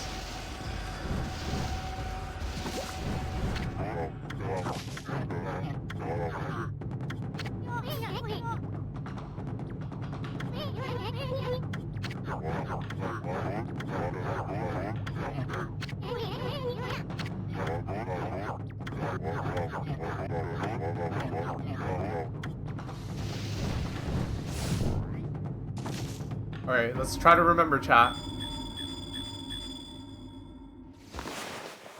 It was like, what was it? Boom, boom, boom.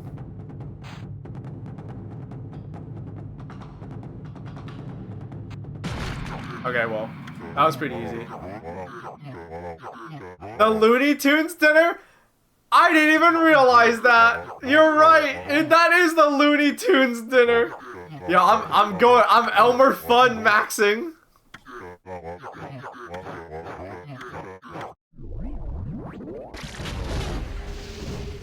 I gotta do that someday. The Elmer Fudd meal.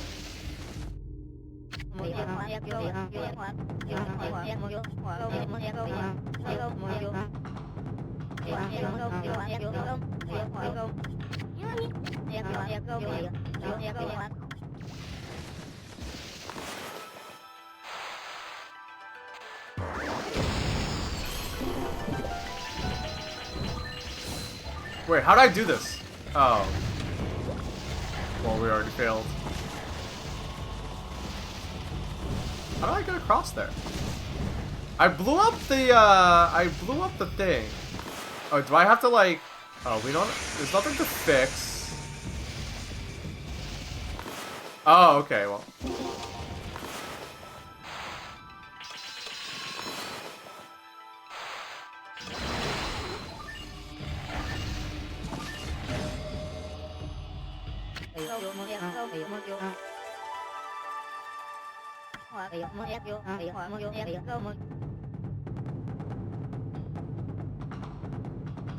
What do you think Roadrunner tastes like?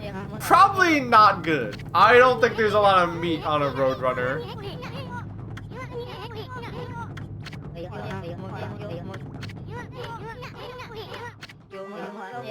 Now I'm just envisioning a dinner party where everyone dresses up like Elmer Fudd, or who else is like always trying to hunt, like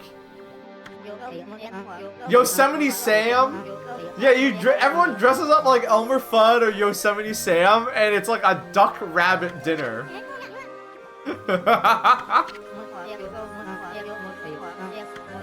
Coyote only goes after Roadrunner, and I don't think Roadrunner tastes too good.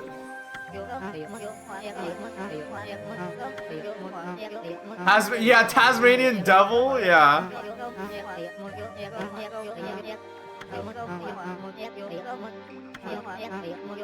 I would love that. Cause rabbit tastes great, duck tastes amazing. That would legitimately be a really fun like dinner party to plan. Maybe you could have like you could have like classic desserts. You have like old-fashioned. You could make a bunch of like old-fashioned desserts. That's what I would do.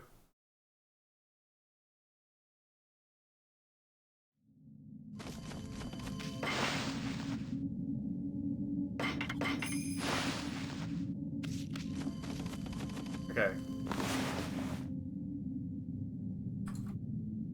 Did Wayne go live?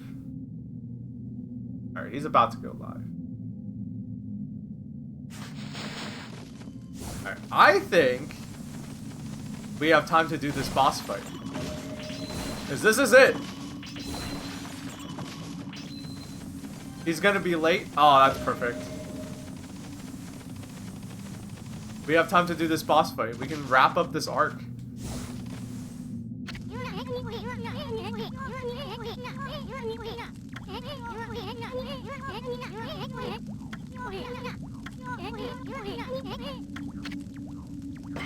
Yeah, I'm ready.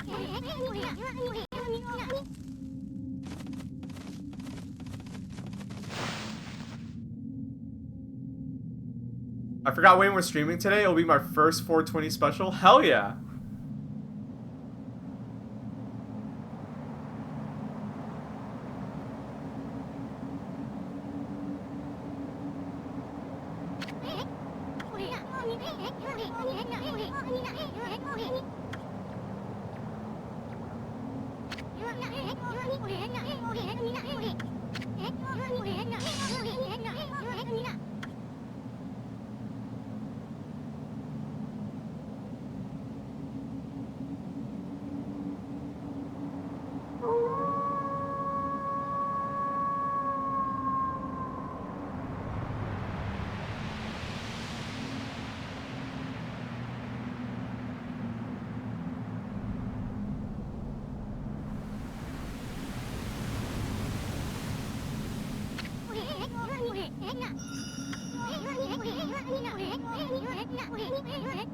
Oh. But this constellation is... This one's different.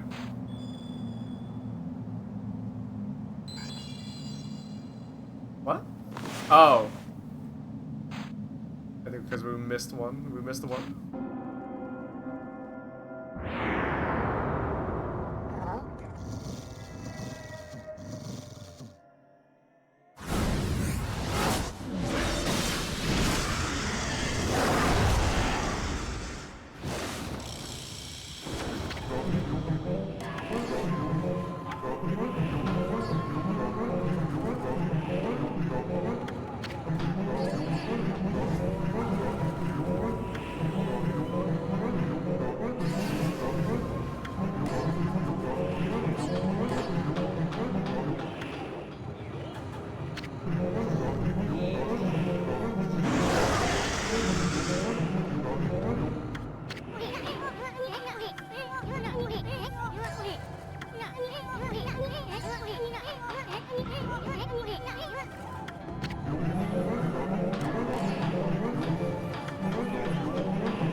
Yeah.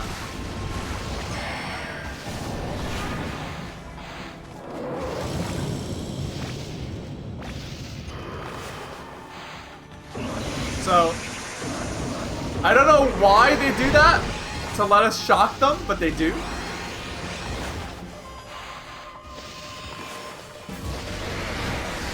What's cool about this fight is that, like, you know, they're split up now, so we can hit them. We actually have to try. This is not a free fight.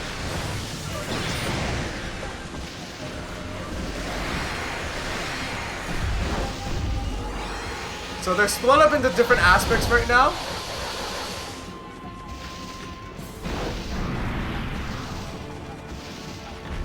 And what's cool about this fight is that, like, you know, let's say, oh, if we try to draw their own, they have a brush too. So we can do this.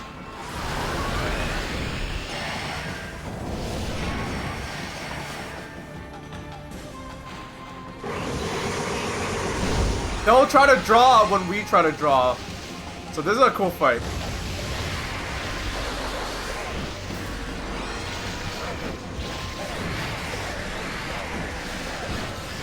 It's a little annoying, but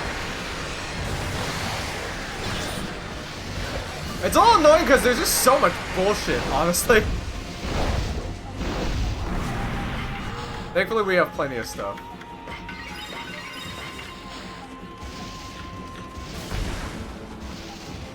But yeah, first time realizing that as a kid.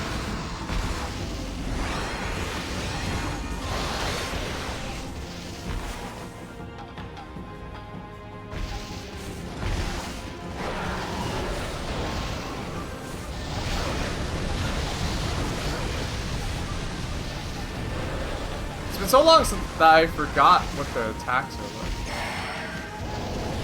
Oh.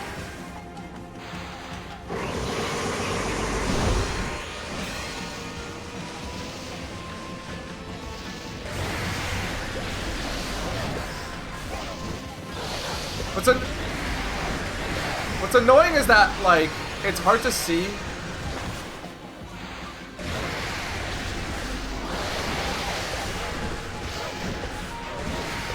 Like, even in this, like, supposed damage phase, it's hard to get damage in because there's so much bullshit.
I wonder if I'm even doing this right, but I think I am.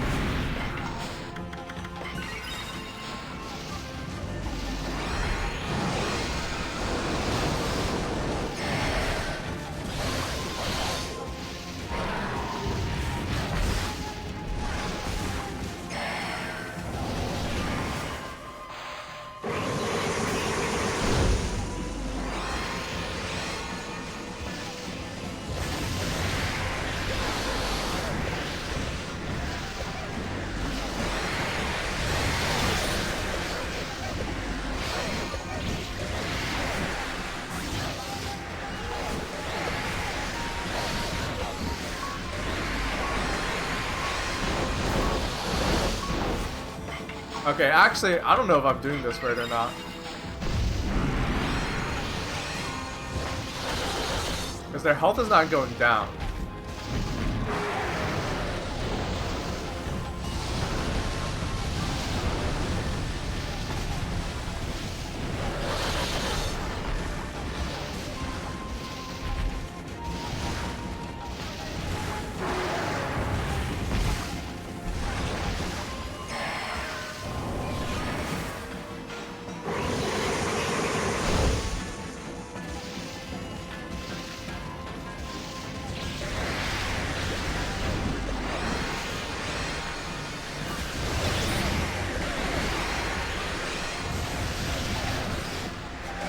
I think I have to get...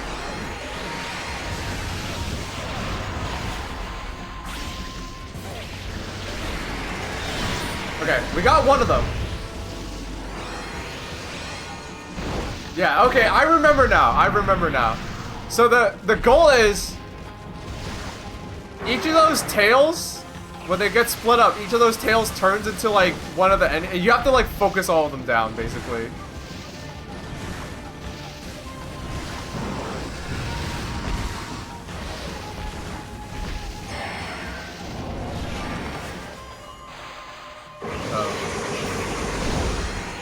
You gotta pick one and just try to burst them down.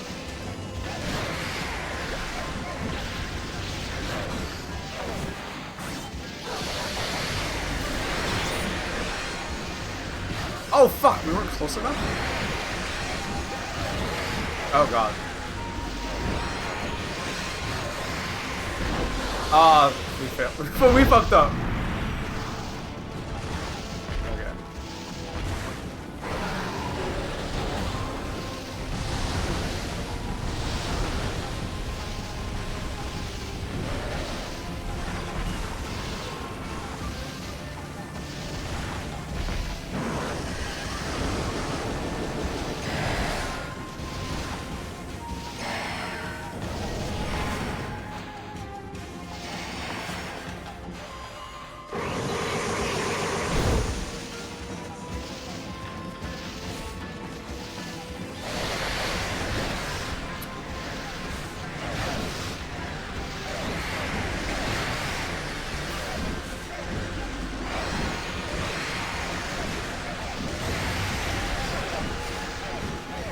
This is a lot.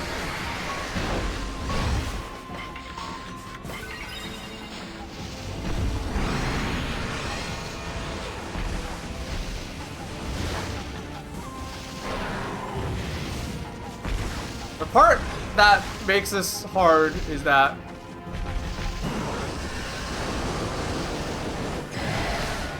you really just gotta like try to focus one of them.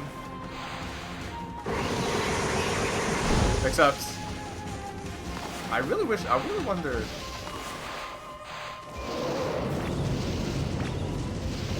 Oh, you can't even.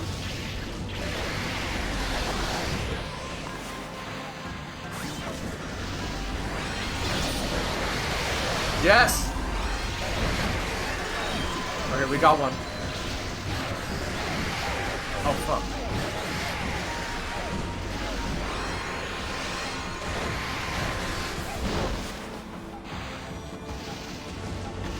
Alright, we got one of them. Rinse and repeat. This fight seems easier the more you kill. Yes! Yeah, it is gonna be easier. Because, right, the reason why it's hard is because they just gotta, like, bum rush you with everything, right? That's why it's hard. But the fewer people swiping at you with swords and the fewer projectiles there are, like, the easier this will get. So I picked you. Oh, god damn it.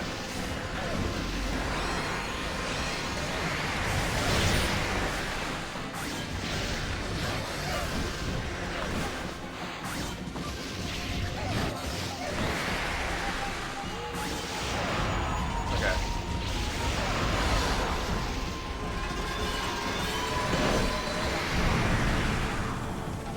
Alright, we're down to 4.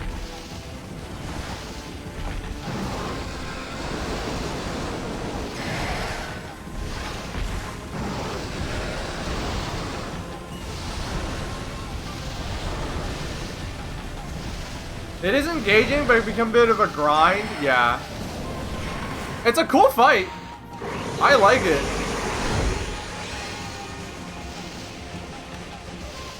But it also is just like very clearly just like all these enemies like bum rushing you. Yeah, now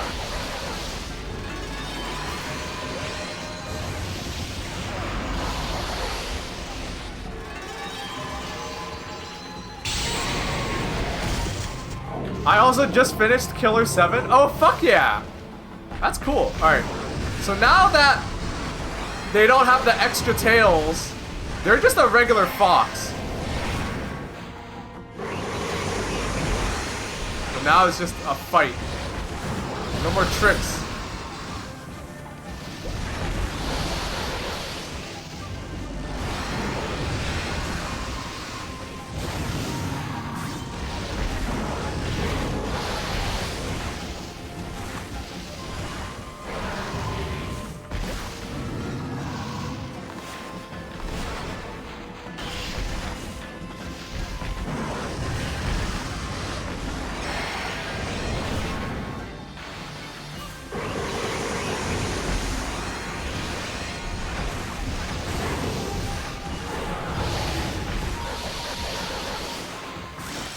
That's that.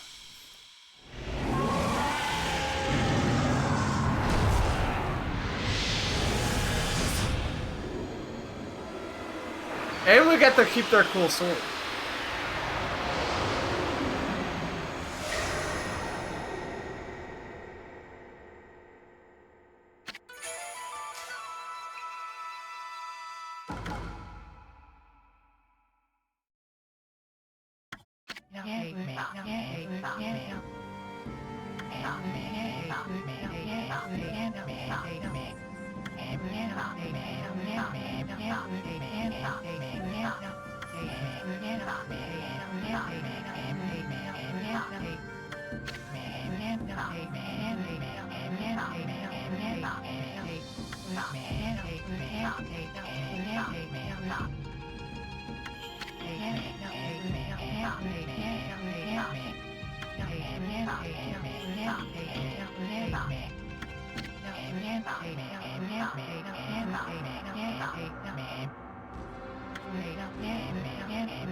Resubscriber.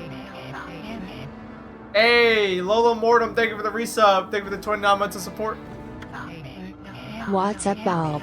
I'm smoking on the shit that makes you talk like Okami. How about you?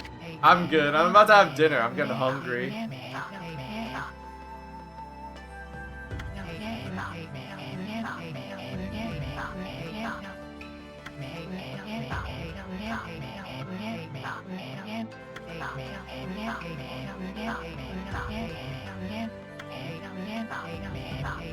What's for dinner? I have no clue.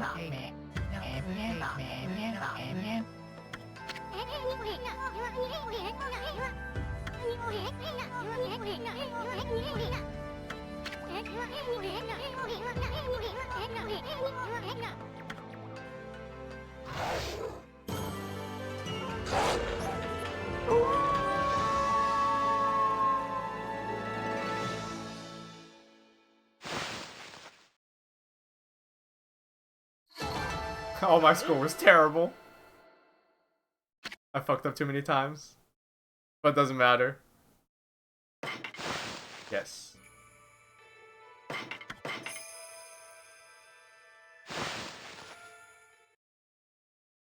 Alright.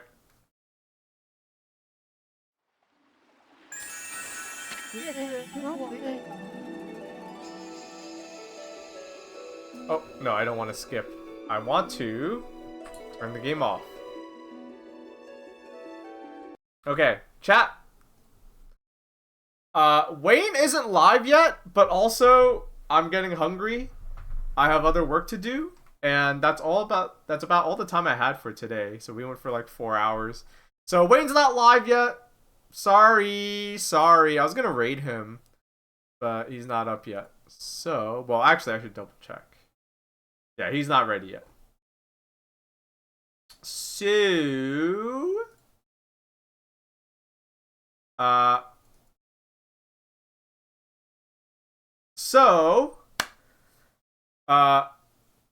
can you still raid people who are still offline?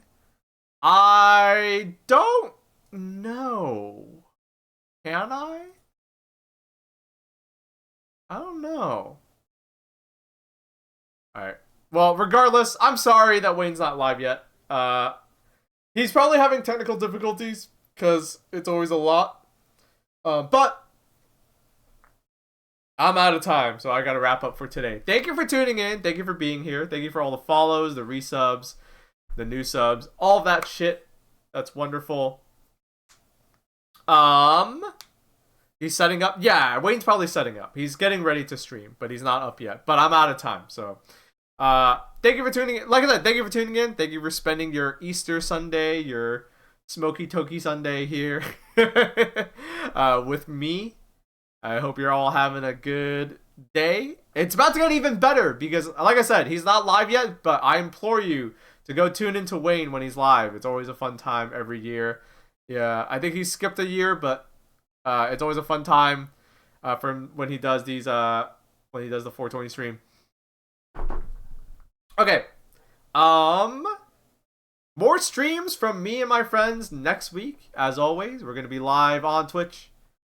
We're gonna be doing all sorts of fun things, including the podcast. So, oh, I can't spell today. I can't type today. I put a link there in chat for you guys. Go listen to the Where Do We Begin podcast. We recorded a new episode yesterday. I'm gonna have it up. I'll try to have it up like tomorrow, Monday, Tuesday. I'm good at it now. I can get them out quick. So hopefully I do have time. So hopefully I'll have it edited and done, and it'll be up by Monday, Tuesday for you guys to listen to. But in the meantime, if you're not caught up, I say catch up. Catch up. What's wrong with you?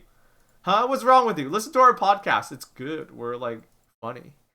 We're actually funny, unlike all those other podcasts that you don't like. So yeah, go ahead and tune in for that.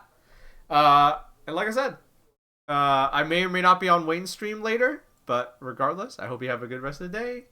Enjoy Wayne's stream in hopefully not too much longer. Have a good night, everybody. Bye-bye.